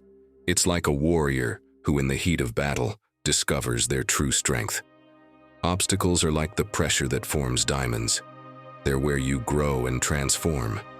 Imagine you've planned the vacation of your dreams, but suddenly your flight is canceled due to bad weather, and you have to wait until tomorrow to leave. What's your first reaction? Probably to get angry, frustrated, and think, what a disaster. But what if you apply Epictetus's teaching? Look for the positive. You get one more night to rest, a chance to double-check that you haven't forgotten anything, maybe even enjoy a calm dinner and fine-tune your travel plans. In the end, that inconvenience might actually be an opportunity to start your vacation more relaxed. Don't get me wrong, finding the silver lining doesn't mean ignoring the bad. It's about learning to shift your perspective. How can you do that? First, develop a highly underrated virtue, a sense of humor. As Victor Coopers says, a sense of humor is an enormous virtue that's very underrated. Facing setbacks with humor not only lightens the load, but also helps you enjoy life more. If your flight is canceled, laugh and say, "Perfect. Now I have more time to finally figure out how to pack a suitcase properly." Turning frustration into something lighthearted is like opening a window in a stuffy room. Everything feels better. Second, whenever something doesn't go as planned, find two positives. For example, if you have to go to City Hall for errands and think, "What a waste of time," stop and look for two reasons to see it differently. What could you do? Maybe it's the perfect moment to listen to that motivational podcast. Or you could use the time to do some online shopping. Flip the script. There's always something good if you're willing to look for it. Here's an important truth. Every problem has a hidden lesson. If you learn to look for it, no situation will be able to steal your peace. Learning to find the silver lining doesn't mean pretending everything is perfect. It means choosing not to stay stuck in negativity. And when you master that, you're one step closer to mastering the art of not getting angry. Lesson 20. Nobody's perfect, not even you. Have you ever felt like nothing you do is ever perfect? Like there's always something wrong, something you could have done better? If so, let me tell you a story. There was once a young potter who dreamed of creating the perfect vase. Since he was a child, he had admired the works of his master, pieces that seemed almost magical, and he decided he too would achieve that level of perfection. Day after day, he spent hours at the wheel, carefully shaping the clay. But every time he noticed a tiny flaw, a crooked line, a bubble in the glaze, he would smash the vase and start all over again. One day, after breaking his 10th piece in a row, frustrated and exhausted, he began to doubt himself. He looked at his master and asked, "How do you do it? How do you make your vases so perfect?" The master smiled and took him to a corner of the workshop where he kept photos of his oldest pieces. He showed him a vase with a small crack on the rim. "This was my first attempt. See this crack? I thought it ruined everything, but someone bought it because they said it reminded them of the fragility of life." The young man stood silently, staring at the piece. The master continued, "Perfection doesn't exist. If you keep fighting against the clay, you'll always lose. But if you embrace its imperfections, you'll work with it instead of against it. That's where the art is. From that day on, the young man stopped smashing his creations. He started seeing beauty in the uneven lines, in the unexpected details. And interestingly, that's when his vases began to be admired by everyone. Now tell me something. How often do you do the same? How often do you get angry because things aren't perfect? Because people make mistakes? Because you don't meet your own expectations? You expect perfection in everything. Your work, your relationships, even your days off. But listen, that pursuit isn't just futile. It's exhausting. I once read something Salvador Dalí said, "Have no fear of perfection. You'll never reach it." Think about that for a moment. If someone like him, a genius in art, didn't obsess over perfection, why should you? Perfection isn't the goal. It's an illusion. And every time you get angry because you're chasing something that doesn't exist, you miss the chance to enjoy what truly matters. For the Stoics, perfection wasn't the aim either. What did they do? They accepted what they couldn't change. Epictetus put it simply, "Don't seek for events to happen as you wish, but wish for them to happen as they do, and your life will flow smoothly." To them, life was like the potter's clay, imperfect by nature. The key? Learning to work with those imperfections instead of fighting against them. Now imagine this. You're at your favorite coffee shop. You order a latte to go, but when you open it, you realize it's just plain coffee, no milk. It's easy to get angry, isn't it? To think, what a disaster, can't they get anything right? But what do you gain from that? Nothing. What if you change your perspective? Maybe the barista is having a bad day, maybe they just forgot. Instead of getting frustrated, you take a deep breath, find a quick fix, and move on. After all, a coffee without milk isn't the end of the world. So how can you let go of that obsession with perfection? The next time something doesn't go as planned, pause for a moment. Ask yourself, is this coffee really going to ruin my day? How long will this matter to me? More often than not, the answer is that it's not worth the anger. Learn to laugh at the little imperfections, to see them as part of life. And remember this, celebrate progress, not perfection. Whether you're learning something new or facing a challenge, focus on how far you've come, not how far you still have to go. Every step, no matter how small, is a victory. My friend, here's a truth we don't like to admit. Nobody's perfect. Not you, not me, not anyone. But accepting that isn't giving up. It's freeing yourself. Like Salvador Dalí, you too can be a genius. Maybe not in painting, but in the art of not getting angry. Lesson 21. Success requires sacrifices. Remember when I talked about responsibility? Well, success is very similar. Everyone wants it, dreams of it, idealizes it, but few are willing to give what it takes to achieve it. We all want the reward, of course. Who doesn't want recognition, wealth, maybe even fame? But paying the price, that's a different story, isn't it? And here's the hard truth. Success always requires sacrifices. Think about it for a moment. Success doesn't just appear out of nowhere. It's the result of tough decisions. Have you ever seen an iceberg? What your eyes can see is only the tip, but beneath the water is a much larger mass of ice that remains hidden. Success is the same. It's giving up hours of sleep to work on your goal. It's saying no to outings or distractions that don't bring you closer to what you want. It's accepting the moments of exhaustion, doubt, and frustration. It's waking up early when no one else is watching and continuing to work when others have already given up. It's sacrificing comfort and ease for something far greater, something that truly matters. Success, as the Stoics taught us, is not something that comes passively. Epictetus reminded us, "Nothing great is achieved without effort, and the greater the goal, the higher the price you must pay." This teaching captures the essence of sacrifice. If you're striving for something meaningful, you have to be willing to give up what holds you back, what distracts you, and what adds no value to your goal. Think of it this way. Success is like forging a sword. To create something strong and enduring, you first need to endure the fire. That heat, that constant hammering. Those are the sacrifices. Without them, what you create is fragile, unable to withstand the challenges ahead. Now tell me, are you willing to endure the fire to achieve what you truly want? If you're ready to accept this truth, here's what you can do. First, define what truly matters to you. You can't reach great goals if your energy is scattered on things that don't align with them. Ask yourself, does this bring me closer to or farther from what I want? Second, make a plan and stick to it. Consistency is the bridge between sacrifice and success. And third, every time the sacrifices feel too overwhelming, remind yourself why you started and where you want to go. Success isn't handed out, it's earned. And while the road may be full of sacrifices, it's also full of satisfaction. The Stoics teach us that true happiness comes from living a life of purpose and effort, not from avoiding challenges. So the next time you wonder if it's worth it, think about the sword you're forging.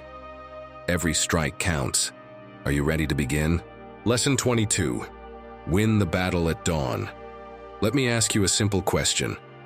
What are your mornings like? Think about it. Do you wake up with plenty of time, or do you jump out of bed late, heart already racing?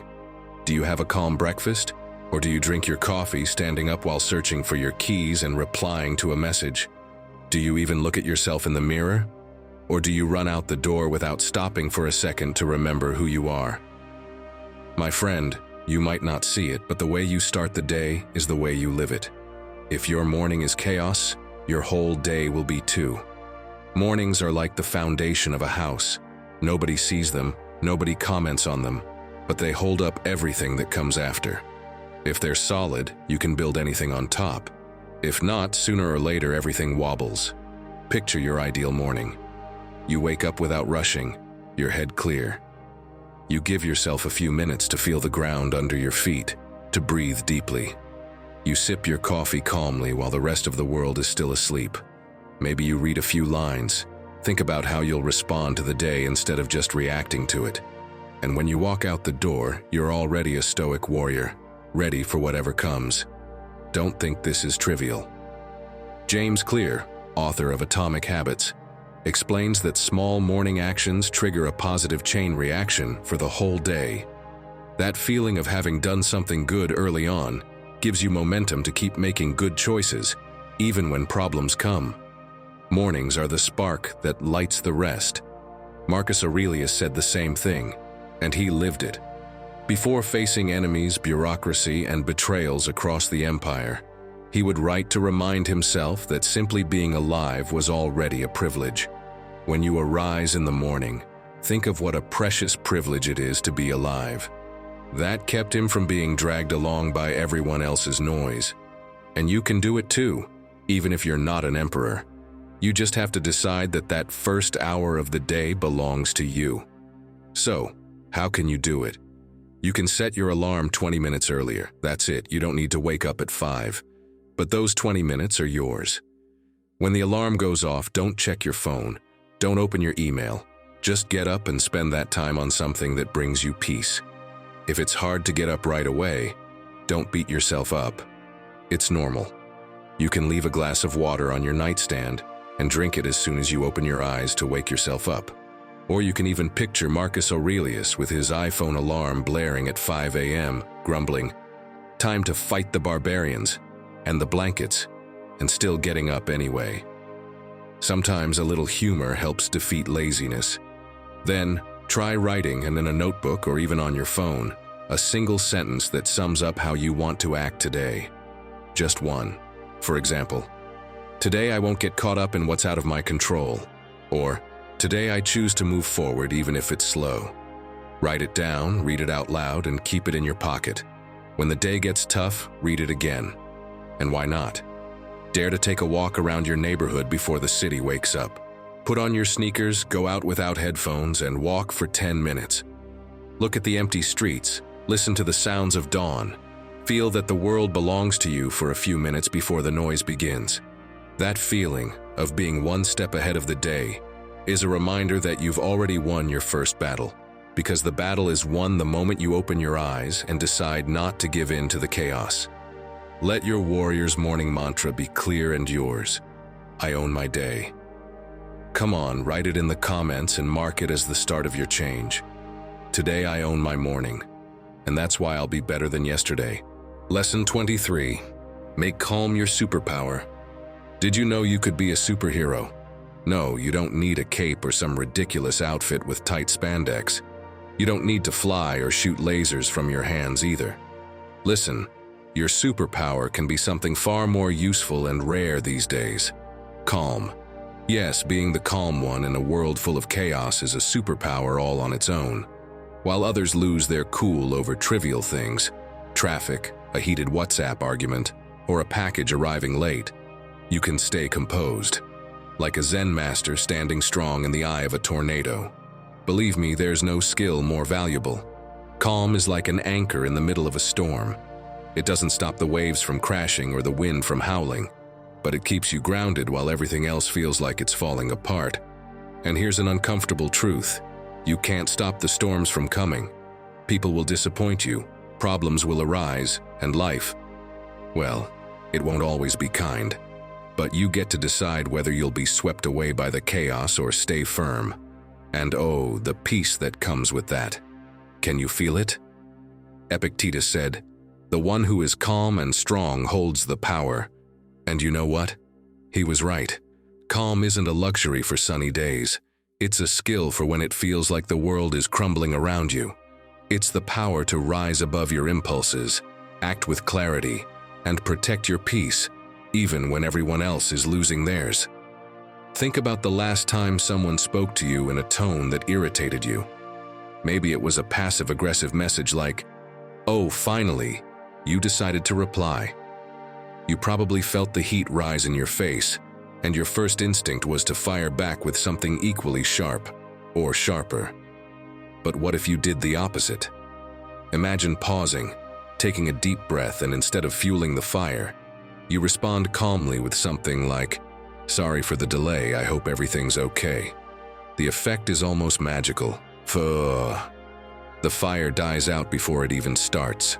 That situation that could have ruined your day dissolves like smoke, and you walk away with your peace intact as if nothing happened. Doesn't that sound better? So, how do you become the superhero of calm? First, master the art of deep breathing. It sounds basic, but trust me, it works. The next time something agitates you, instead of reacting immediately, do this. Take 3 deep breaths. This will be your superhero ritual before taking action. It's your way of recharging your invisible shield. Second, take a mental walk. When something pushes your buttons, instead of staying trapped in the problem, imagine yourself walking away from it. Visualize yourself stepping back and observing the situation from afar. This helps you detach from the emotional intensity of the moment. Third, slow down your speech. When you're in a tense conversation or argument, deliberately speak slower. Not only does it calm the other person, but it also calms you. It's like turning down the speed dial on the situation, making everything feel less overwhelming. Calm isn't resignation, it's power. It's the superpower that shields you from chaos and anger. So nurture it, practice it, and use it. Because when you make calm your secret weapon, no storm can shake you. And that, my friend, is how you master the art of not getting angry. Lesson 24. Not everyone will accept you. The first truth you need to accept, my friend, is this. Not everyone is going to accept you. And you know what? That's okay. It doesn't have to be any other way. At first, this might be hard to swallow because, let's face it, no one likes the idea of not being liked by everyone. We all fear rejection. It's normal, it's human. We go out of our way to be kind, to fit in, to meet others' expectations. But here's the hard reality. No matter how much you try, there will always be someone who doesn't like you. And the best thing you can do is stop worrying about it. Now, be honest with me. How many times have you changed what you truly think or feel just to avoid conflict or to please someone else? How many times have you hidden a part of yourself because you were afraid of not fitting in? Think about that time you pretended to agree with something, but inside you were screaming, "No!" "I don't agree," or that forced smile at a meeting where everyone nodded along, and you had no choice but to go with the flow. We've all been there, shaping ourselves to be accepted. But let me ask you, is it worth losing yourself just to please others? The Stoics had a powerful lesson about this. Marcus Aurelius wrote in his Meditations that we cannot control others' opinions, but we can control how we respond to them. Living in constant worry about what others think is like being a ship adrift, carried away by the winds of other people's expectations. But when you focus on staying true to yourself, you become the captain of your life, steady in your course, even if others don't like it. I know it's hard. It feels lonely out there when you step away from the crowd. That's why you should start with something simple. Reflect on what you truly value in your life. What matters so deeply to you that you'd never betray it, no matter what? Let that be your compass, because when you're guided by your own values, you no longer need anyone else's approval. Practice saying this to yourself whenever you need it. I can't please everyone, and that's okay. At first, it might feel like an empty phrase, but over time, you'll see how it sinks in and gradually sets you free. When you stop trying to be accepted by everyone, you free yourself. You begin to attract people who value you for who you truly are, not for some fabricated version of yourself designed to fit in. Your relationships become more authentic, more real, and most importantly, you start living with integrity, aligned with your own values, the only ones that truly matter. And you know the best part? The right people will stand by your side without you needing to become something you're not. Isn't that amazing? Lesson number 25. Design habits that have your back. Picture this. You want to take care of your health, manage your weight, feel good about yourself. You leave work convinced that today's the day, but without even realizing, you pass by that same bakery as always, just to grab something, and end up walking out with a bag of pastries that's gone before you even get home. My friend, that's how habits work when you leave them to run wild. They control you like invisible puppet strings. You can't see them, but they decide how you move. Now imagine one day you dare to do something different. You take another route home, skip the bakery, and without meaning to, you find yourself walking past a little bookstore. At first you go in out of curiosity, flip through a few books. The next day you do it again. And little by little, you discover that every afternoon you end up reading there for a while. No more bakery, no more guilt. Now you've got something that actually does you good. That's how habits work in your favor. Small changes that settle in and back you up when you need them most. I had to learn the hard way that habits take you, whether you like it or not, to where you are now. And if you choose them well, they can also take you where you want to go. I remember one random Monday when I decided to schedule in my calendar that every Monday at 7 in the morning, I'd sit in a cafe and write. At first it was uncomfortable. Every Monday felt like a little battle with myself not to stay in bed. But I stuck with it. And over time, it became automatic. So much so that now the barista already has the usual waiting for me and saves my spot by the window. And thanks to that simple habit, today I'm achieving things I used to only dream about, because the hard part isn't starting anymore. It's stopping. The Stoics knew this by experience, not theory. Aristotle, whom they quoted over and over, said that excellence is built through habit. Nobody wakes up one day with perfect habits. You earn them by repeating. Nobody becomes disciplined overnight. That's something you work on day after day, even when your motivation is more absent than your friend on moving day. And for that very reason, can you imagine what Seneca would be like today? Picture him at the gym. He'd probably wear one of those shirts that says, "Habits over motivation," don't you think? Meticulously writing down each set of sit-ups in his notebook like they were eternal merits. It might sound funny, but they understood clearly that repeating the right thing day after day was the only way to get better. You probably know Cal Newport, author of Deep Work and a productivity expert. He always says habits keep you from relying on motivation. Because motivation comes and goes, but habit sticks. One of his favorite pieces of advice is to start so small you can't fail. And another, design your environment so the habit becomes inevitable. For example, Leave your guitar in the middle of the living room if you want to practice, or turn off notifications if you want to focus.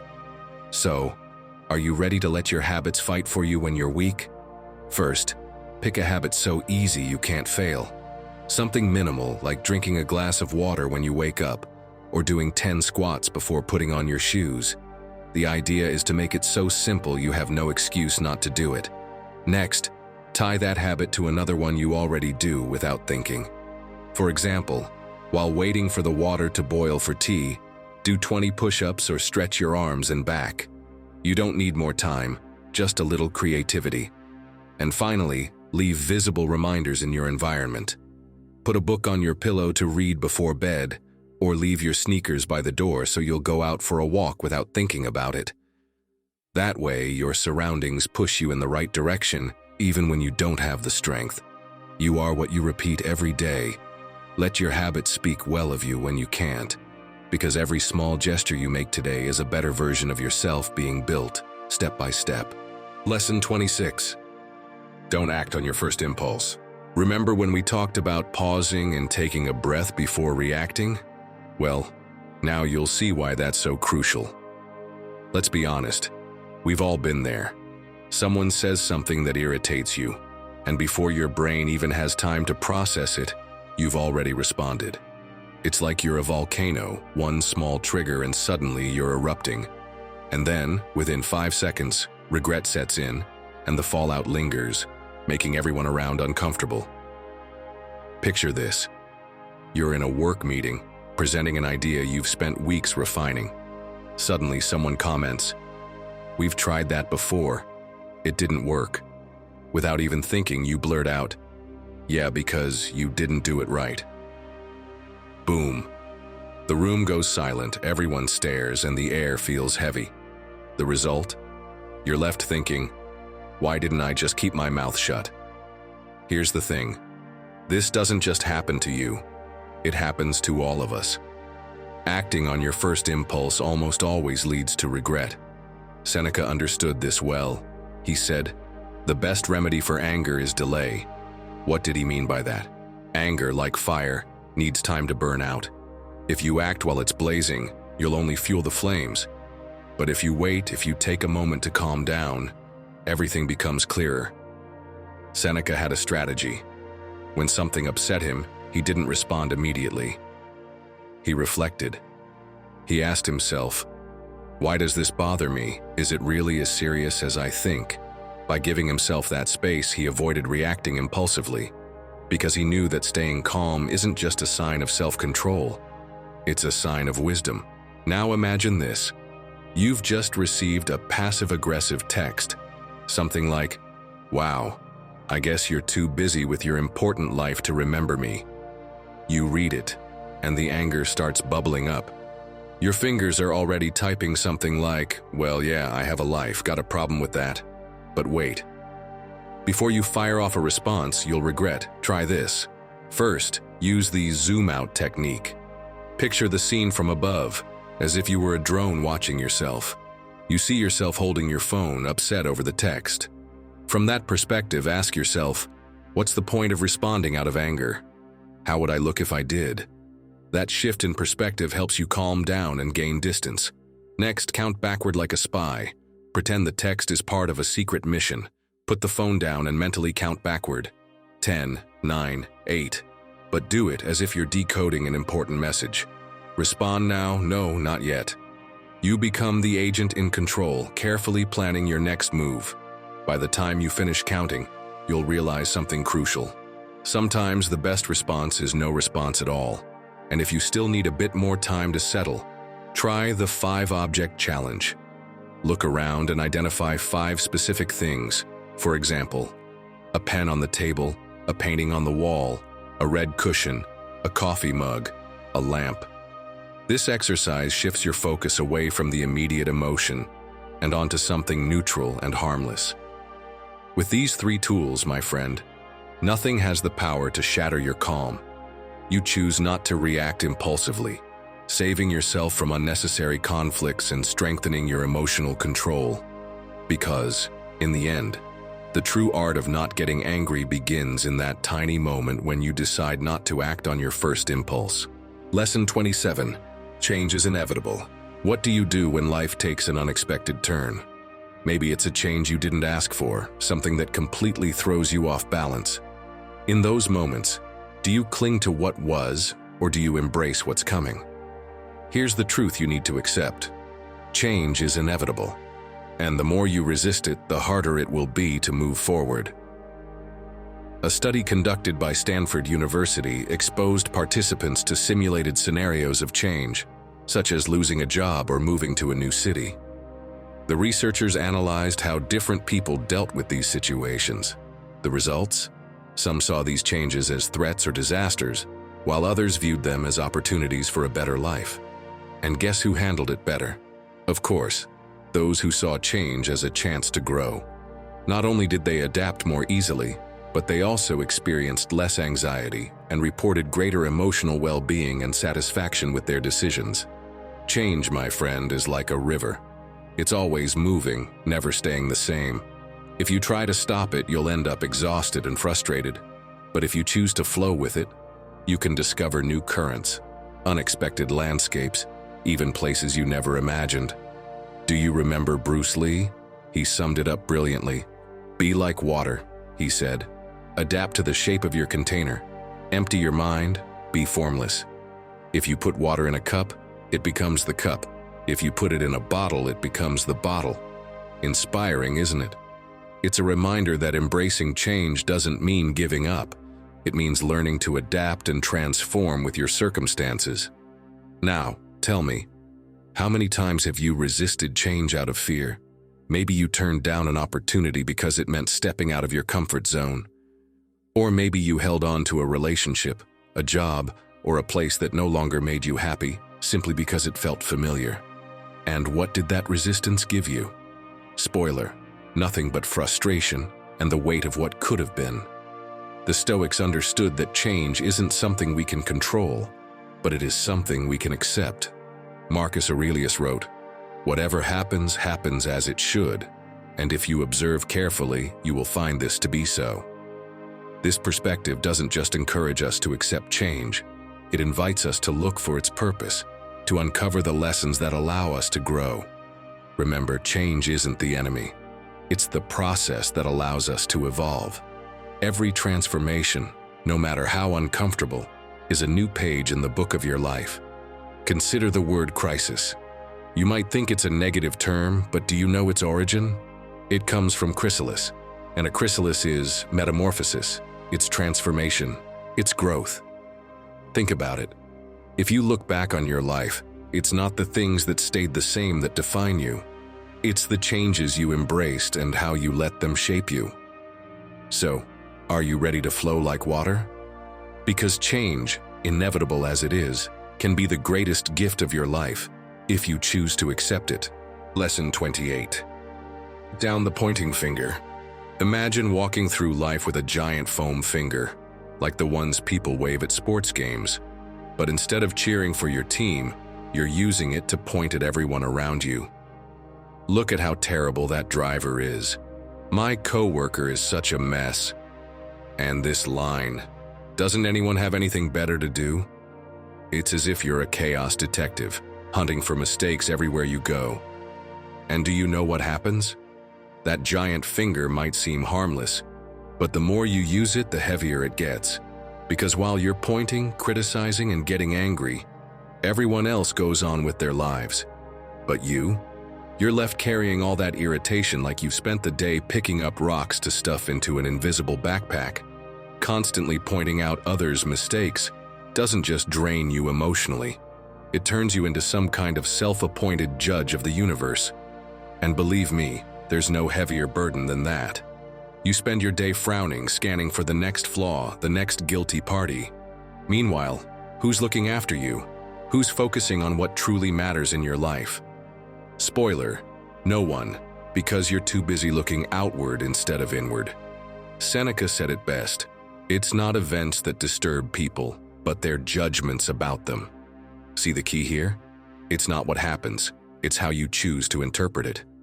My friend, You get to decide if that giant foam finger keeps pointing or if you finally put it down. You probably know someone who's always late, maybe a coworker. It's easy to label them as irresponsible, isn't it? But wait. Imagine one day you find out they're caring for a sick family member, juggling chaos every morning just to get out the door. What happens then? That finger, so confident in its judgment, suddenly lowers. And instead of anger, you feel empathy. Let me be clear. Spending your day accusing others doesn't fix anything. It just distracts you from what really matters, your own life. While you're busy focusing on what others are doing wrong, you're losing time and energy that could be spent building something better for yourself. Do you really want to be that person who spends their day collecting rocks instead of dropping the weight and moving forward? So, what can you do to ease up on that finger? Here's a simple practice that changes everything. Every time someone annoys you, stop and ask yourself, what don't I know about this person? Why might they be acting this way? Trust me, it's not easy at first. But every time you shift your perspective, you'll feel that irritation start to fade. Then take it a step further. Find something good about that person. Maybe that coworker who's always late has the best attitude when facing challenges. Or that noisy neighbor might be the first to offer help if you ever need it. It's like putting out a fire with water instead of pouring on more gasoline. The next time you're about to judge someone, remember this. You don't know the whole story. Maybe that person who irritates you is dealing with something you can't even imagine. And who knows, you might even end up understanding why they act the way they do. Putting down the pointing finger doesn't just help you avoid unnecessary anger. It also allows you to take back control of your life. And that control, my friend, is the key to mastering the art of never getting angry. Lesson 29. Surround yourself with people who make you uncomfortable. My friend, there's something you need to learn before it's too late. The people who truly push you are not the ones showering you with compliments all the time. I learned that myself a while ago. I used to write stories, and everyone around me, my friends, my family, kept telling me how good I was. You have a natural talent, they'd say. And of course I believed it. But deep down I felt stuck. Something didn't feel right. One day I signed up for a writing course. I thought it would just help me polish a few details, but on the very first day, after I read one of my stories out loud, the teacher looked at me and said bluntly, "Your story is empty. It sounds nice, but it says nothing." I froze. Inside, I was furious. On the outside, I tried to smile. That night, I went home with my ego in pieces, but with a new feeling. Finally, someone had pushed me to get better. Having only agreeable friends is like boxing with an inflatable dummy. Comfortable, sure, but you don't learn a thing. Because the ones who challenge you, the ones who make you uncomfortable, are the ones who force you to step out of the bubble you've been hiding in and work on being better every single day. Epictetus himself put it perfectly. He who fears being criticized also fears learning. He didn't just accept corrections, he asked for them. I can picture him walking through the Roman market, looking for someone to tell him what he was doing wrong, laughing while everyone else squirmed. Because he knew that avoiding uncomfortable truths also means avoiding progress. Even the people we admire today understand this. Ryan Holiday, author and Stoic thinker, says that the best chapters of his books were born after his editor told him, "This isn't as good as you think." That phrase, instead of crushing him, made him write better drafts with more intent. Because he understood that surrounding yourself with people who make you uncomfortable is surrounding yourself with people who push you to grow every day. Maybe now you're wondering, but how do I do that without ending up feeling small or hurt? First, find someone in your circle who isn't afraid to say what they think, that brutally honest friend who never hands out compliments just to be polite. Ask them to read, watch, or listen to what you're doing and tell you the truth.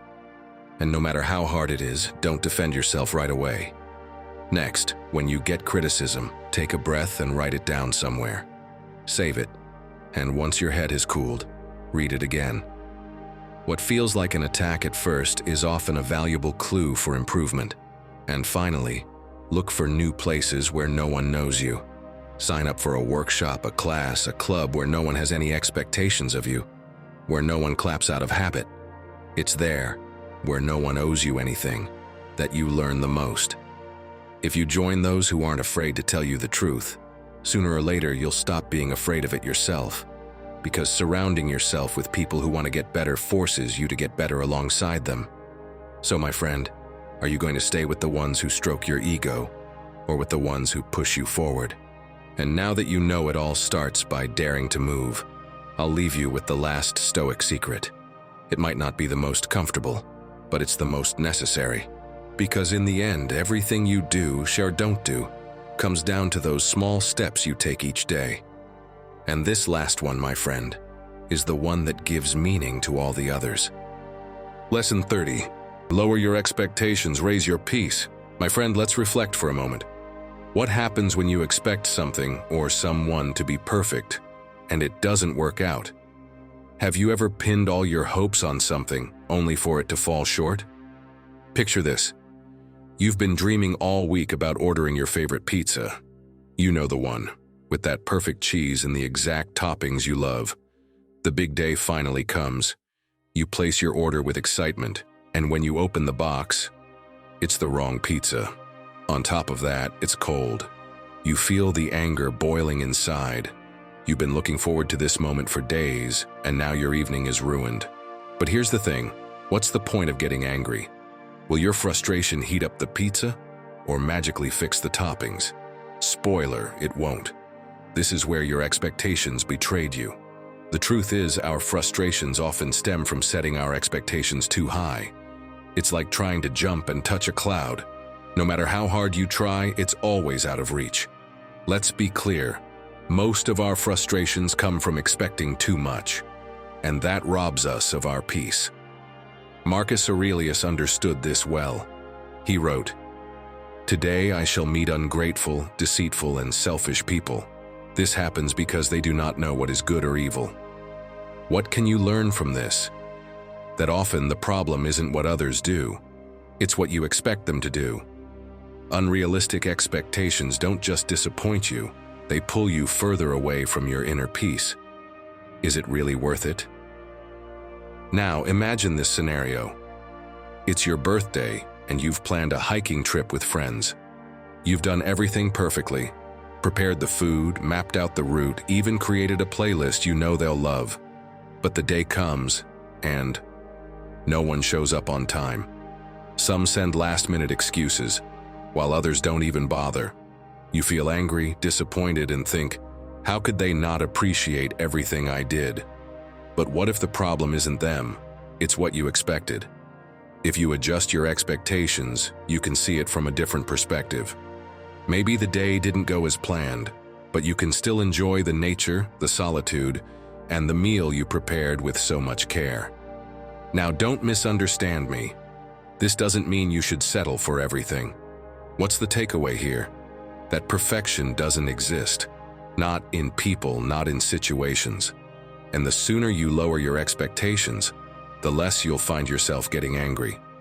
So how can you lower your expectations and raise your peace? Here's a tip that will help. Practice the opposite scenario. When something doesn't go as planned, imagine the worst-case scenario and compare it to reality. For instance, if your pizza arrived cold, think, what if it hadn't arrived at all? What if I didn't have any food tonight? This shift helps you appreciate what you do have. Next, shrink your zone of expectations. Before any situation, set flexible expectations instead of rigid ones. For example, if you're planning a night out with friends, instead of expecting everything to be perfect, think, I'll enjoy whatever happens, even if things don't go as planned. This not only prepares you to adapt, but also eliminates much of the frustration before it even arrives. And most importantly, leave room for surprises. Maybe your friends didn't show up on time, but while waiting, you stumble upon a hidden lookout point with an incredible view. Or maybe you meet a fellow hiker who recommends a shortcut to a breathtaking waterfall. Life has a funny way of rewarding us when we leave space for the unexpected. In the end, the less you expect from others, the more you'll enjoy life. Because when you accept what is, you'll find something far more valuable. Peace. Give it a try and see how your perspective shifts. What would you rather do? Keep chasing those unreachable clouds or enjoy the sky just as it is? Lesson 31. Become a master of mistakes. In Japan, they always tell the story of a potter who was considered the best in his region. But what no one knew was that he had a secret. Every week, on purpose, he would let one of his freshly made cups fall to the ground, shattering it into 1,000 pieces. Then he would repair it using the art of kintsugi, filling the cracks with gold, making the fractures not just visible, but the most beautiful part of the piece. When people found out, they asked him why he did it.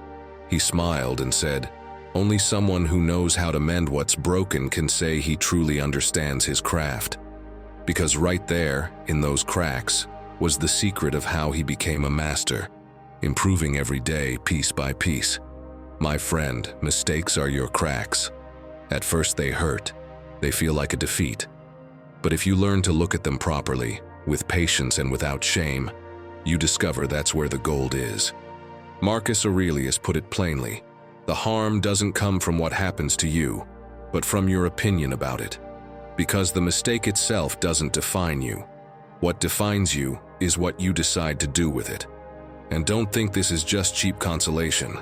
I sometimes imagine Marcus Aurelius in the middle of an imperial crisis, surrounded by generals in a tent, admitting the strategy hadn't worked and saying something like, "Well, we failed. What's the next challenge?" And then moving forward without drama, head held high and a little wiser. Maybe it didn't happen exactly like that, but it's not hard to picture him facing his errors with that kind of calm and determination. The same thing happened to Tim Urban, the creator of the blog Wait But Why. At first, he published articles nobody read. He felt invisible, and he thought about quitting. But instead of running away from that discomfort, he read every comment, analyzed what wasn't working, and gradually improved his writing. And today, he's one of the most read writers in the world. His worst mistakes were his best school. Now picture this. You're trying to fix your toilet tank by following a YouTube tutorial. You tighten here, fiddle there, and suddenly the entire bathroom floods. You call the plumber, pride shattered, and as you watch him fix it in 5 minutes, you can't help but laugh at yourself. That's where everything starts to change. When you manage to laugh at your failures and see them as steps toward being better every day. So my friend, when the next crack appears in your path, here's how to turn it into art. Start by admitting the mistake out loud, even with humor. Tell someone, "Messed up again," and you'll see the shame loses its power when you dare to say it. Then write down what you learned, even if it seems silly. It can be something as simple as, "Don't use screwdrivers as hammers," or "Don't trust 15-second tutorials." And finally, keep a little reminder of the mistake. A photo, a note, an object that reminds you survived it, and that thanks to it you're a little better. Every crack you accept is a vein of gold that makes you more interesting and stronger. Making mistakes is the best way to learn to be better every day, because there's no growth without falls. And the hardest falls are the ones that teach you how to get back up with more grace. Lesson 32. Life won't always be fair. Have you ever felt like life owes you something? Maybe you thought that being kind, working hard, or giving it your all would guarantee things would go your way. But then reality hits. Someone less qualified gets the promotion, a dishonest person achieves their goal, or your dreams, no matter how hard you chase them, always seem just out of reach. It's tough, I know. But here's the truth. Life won't always be fair. And the sooner you accept it, the stronger you'll become. Is it fair that the powerful lion eats the injured zebra first? I don't know if it's fair, but my friend, that's life. That's nature. All we can do is accept it. Epictetus, one of the great Stoic philosophers, put it clearly. Do not seek for things to happen as you wish, but wish for them to happen as they do, and you will find peace. This teaching isn't just about accepting reality as it is. It's about letting go of that constant internal struggle against what you cannot control. Because in the end, the justice we seek in the world around us won't always match the version we have in our minds. Think of it this way. Life is like an unexpected storm. Sometimes you're walking under a clear blue sky, and out of nowhere raindrops start falling, followed by thunder that shakes everything around you. You can curse the sky, shout at the wind, and wonder why you didn't bring an umbrella. But none of that changes the fact that you're wet. Or you can open your arms, let the rain soak you, and learn to enjoy the water that, though cold, also nourishes the earth. Let me tell you about my friend Reuben. Reuben was a man with a huge heart. He always helped his friends whenever he could, worked tirelessly, and never said no to someone in need. He believed with all his soul that if he gave his best, life would reward him. But one day, everything changed. The company he had worked for years shut down without warning, leaving him unemployed. To make matters worse, some of the friends he had supported through tough times disappeared when he needed help. Reuben felt betrayed and, above all, lost. "It's not fair," he repeated over and over. After some time reflecting, Reuben remembered something he had read from a wise man named Marcus Aurelius. He realized that he couldn't control what life threw at him, but he could control how he responded to it. Instead of staying stuck in resentment, he began looking for ways to adapt. He learned new skills, reached out to others who could help, and little by little started rebuilding. And you know what? It wasn't easy, but Reuben discovered something he never expected. Adversity, though harsh, taught him more about himself than all his years of success ever did. In the end, he didn't find fairness in what happened, but he found growth that made him stronger. Life, my friend, isn't a chessboard where the rules are always clear. Sometimes you play with pieces you didn't ask for, on a terrain you didn't choose. You can complain about the unfairness of the game, or you can become a more strategic player, using every piece, no matter how small, to move forward. If you feel like life has been unfair to you, ask yourself this: what can I do with what I have right now? It might not be what you hoped for, but it could also be the starting point for something you never imagined. Injustice isn't the end. It's a test that pushes you to grow, to find solutions, and to prove to yourself that you're stronger than you think. So next time, before you curse your luck, remember the words of Epictetus. Learn to see the storm as an opportunity to grow. Because while justice in the world may be imperfect, your ability to adapt and keep moving forward can be your greatest victory of all. Lesson number 33. Their anger, not your burden. Have you ever been attacked by someone for no apparent reason?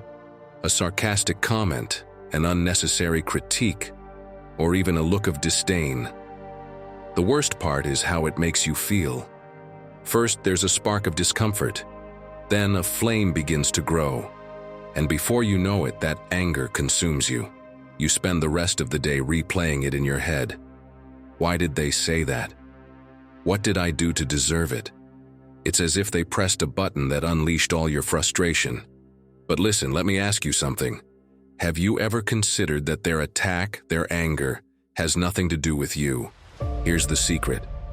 What that person projects isn't your problem, my friend. It's theirs. Now picture this. You're at a family dinner. You've just hit a personal record at the gym, something that took months of effort and discipline. You share it with pride, hoping for a smile or a "well done." But instead, your father says, "Well, lifting weights isn't that hard, anyone can do it." And as if that weren't enough, he adds something like, "And with all that food you're eating, do you really think you'll keep improving?" The anger rises. You feel it in your chest, your hands. You want to say 1,000 things, but you bite your tongue to keep the peace. So, you finish the meal and go home. But the anger doesn't stay behind. You carry it with you. You snap at your partner, your kids, or even yourself.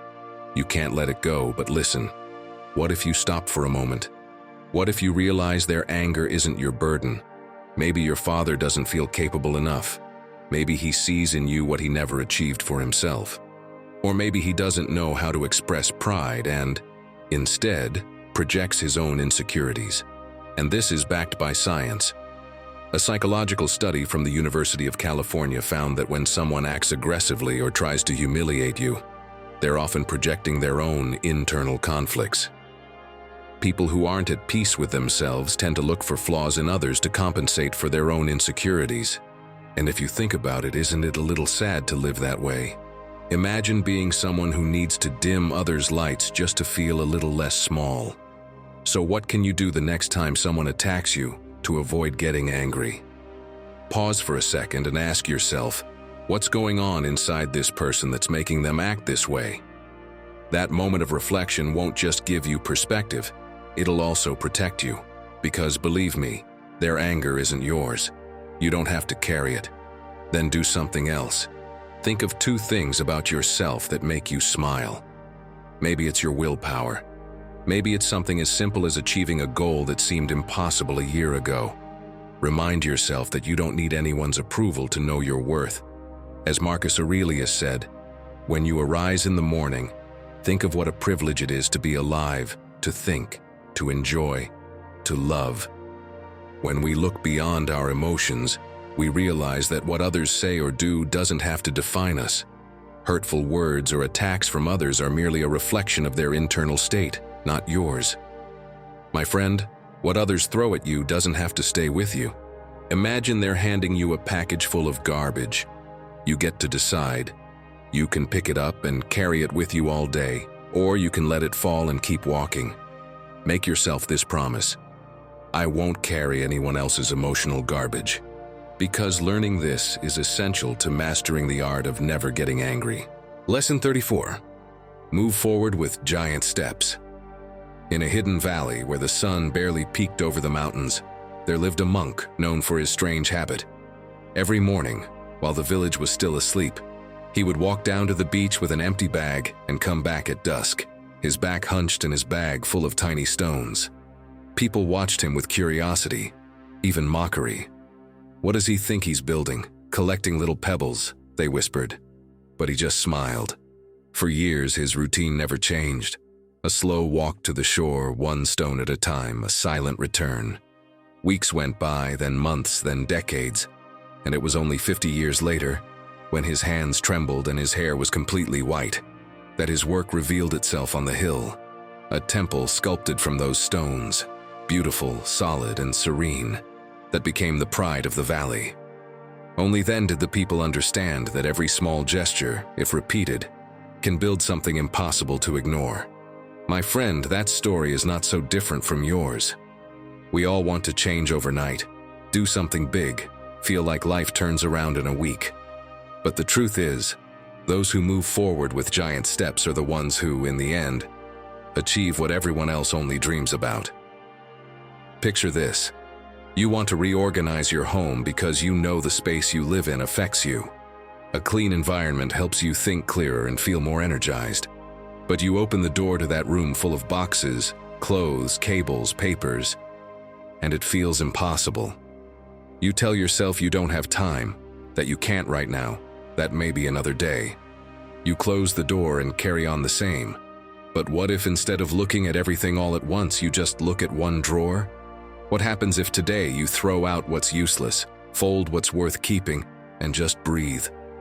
Tomorrow you could tackle another corner, and in a week, almost without noticing, you'd have created a space where you feel at ease, where things start to make sense. And with every drawer, every corner, you're not just improving your home, you're improving yourself. Epictetus said it best. We don't dare to do many things because they're hard, but they're hard because we don't dare to do them.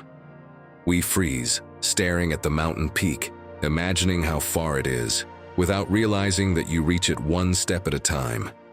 If you start, it stops seeming impossible. So now you know. You don't need an Olympic leap or a heroic feat to start being better every day. All you need to do is move your foot and take that first step.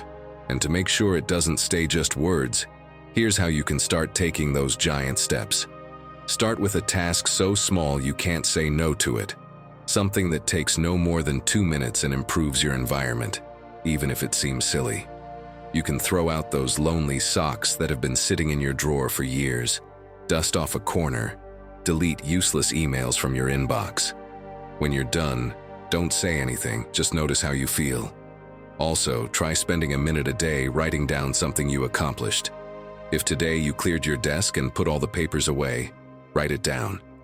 Today, my space breathes better. That trains your mind to notice your own progress. And if you dare, Leave little notes around the house to remind yourself that the small stuff counts too.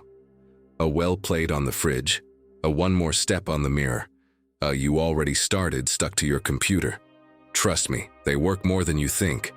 Giants aren't born giants. They grow inch by inch until one day they're impossible to ignore. And you can start growing that way today too, little by little, until one day you look back and see the temple you built with your own hands. Lesson 35. Escape the comfort zone. Do you know what the most dangerous place you can stay in is? Your comfort zone. Sounds ironic, doesn't it? After all, it's where you feel safe, where nothing puts you at risk. But here's the hard truth. As long as you stay in absolute comfort, nothing terrible may happen. But you also won't grow. It's cozy, sure, but it's like a ship anchored at the harbor. It's safe, but that's not what it was built for. Think about it for a moment. How many times have you wanted to try something new, but fear of change held you back? It's like a bird staying in its cage because it doesn't know what's outside. The cage is familiar and protective, but it also limits its chance to soar higher and explore new skies. What would become of a bird afraid to fly? A tragedy. And the same thing happens to you. As long as you stay in that safe space, not only will you stop moving forward, but you'll also start feeling trapped. A study by Yale University revealed something fascinating. People who regularly face situations outside their comfort zones experience significant increases in creativity, resilience, and personal satisfaction. In the experiment, participants were tasked with completely new and challenging activities, like learning a new language or solving complex problems under pressure. At first, many reported feeling uncomfortable and stressed. But over time, they discovered something surprising. The more they faced challenges, the more confident they became in their abilities, and the more they valued the process. The Stoics deeply understood this principle. Marcus Aurelius wrote, "The soul grows by expanding its limits." This teaching isn't just an invitation to overcome the fear of change. It's a reminder that growth happens when we push ourselves beyond comfort. Each time you face discomfort, you strengthen your character, break the invisible chains holding you back, and unlock parts of yourself you didn't know existed. Imagine for a moment that you're in a river. At the shore, the water is calm and safe, but it's also stagnant. If you move toward the center, the water gets faster, even a little dangerous. But that's where the current propels you forward, where you feel the movement, where you discover what it really means to flow with life. Your comfort zone is that calm shore, and as long as you stay there, you'll never feel the power of the current that can take you further. So, how do you break those invisible walls? Start small. You don't need to dive straight into the river, but you do need to take a step toward it. Do something that's always scared you, something that makes you a little uncomfortable. It could be as simple as signing up for a new class, speaking in public, or starting a difficult conversation. The trick isn't to eliminate fear, but to act despite it. Comfort is killing you slowly. It's like a warm shelter that, while cozy, keeps you from exploring the world. Leaving your comfort zone isn't easy, but it's necessary. Only by facing the unknown can you discover what you're truly made of. So, tell me, are you ready to take that first step and open the door?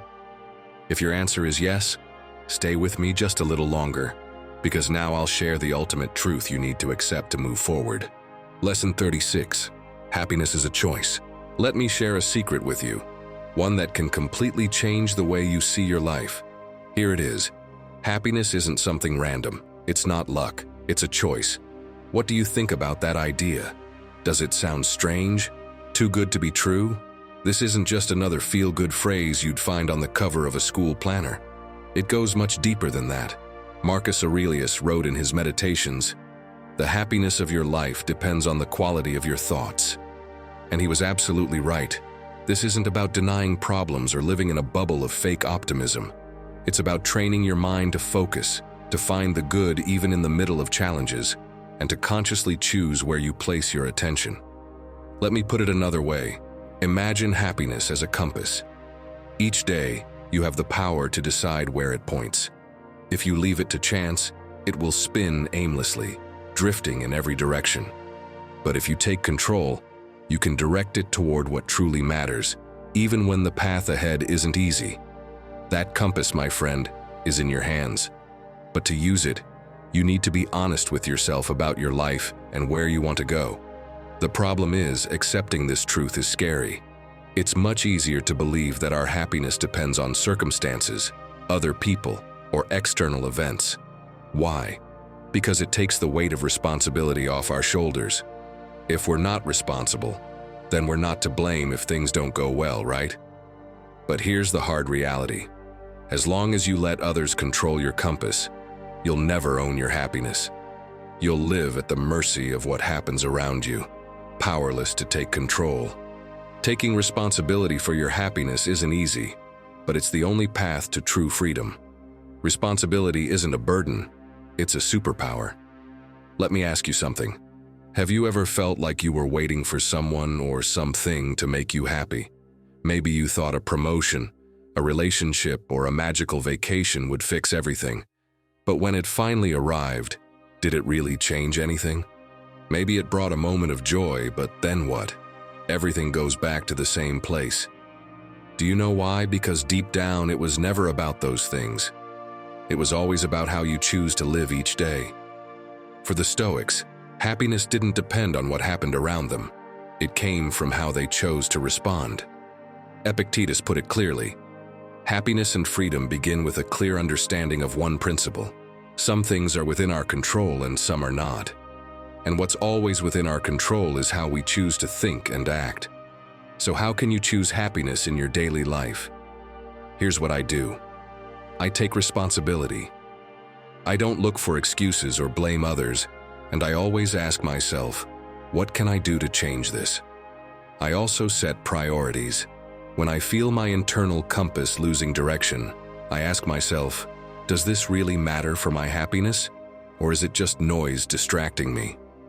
The answer isn't always easy, but believe me, it's worth asking the question. It helps you make decisions based on what you truly value, not what seems easiest in the moment. My friend, it's time to accept it. Happiness isn't a reward life gives you when everything falls into place. It's a daily choice. When you embrace this truth and decide to take control of your compass, something shifts. You stop waiting for others to make you happy and start building a life that truly makes sense for you. So, are you ready to make that choice? Because in the end, happiness isn't something you find. It's something you choose. I invite you to embrace each of these truths in your life. It won't be easy, but believe me, only then will you take one step closer to authentic and lasting happiness. Remember, it's not about avoiding pain, failure, or change. It's about learning to face them with courage and wisdom. If you've made it this far, write in the comments, "The truth sets me free." That tells me you're part of this community that doesn't give up. Subscribe and turn on the bell so we can walk this path of wisdom together. You've got more videos on screen waiting for you, because every step counts. Click now, and let's keep learning together.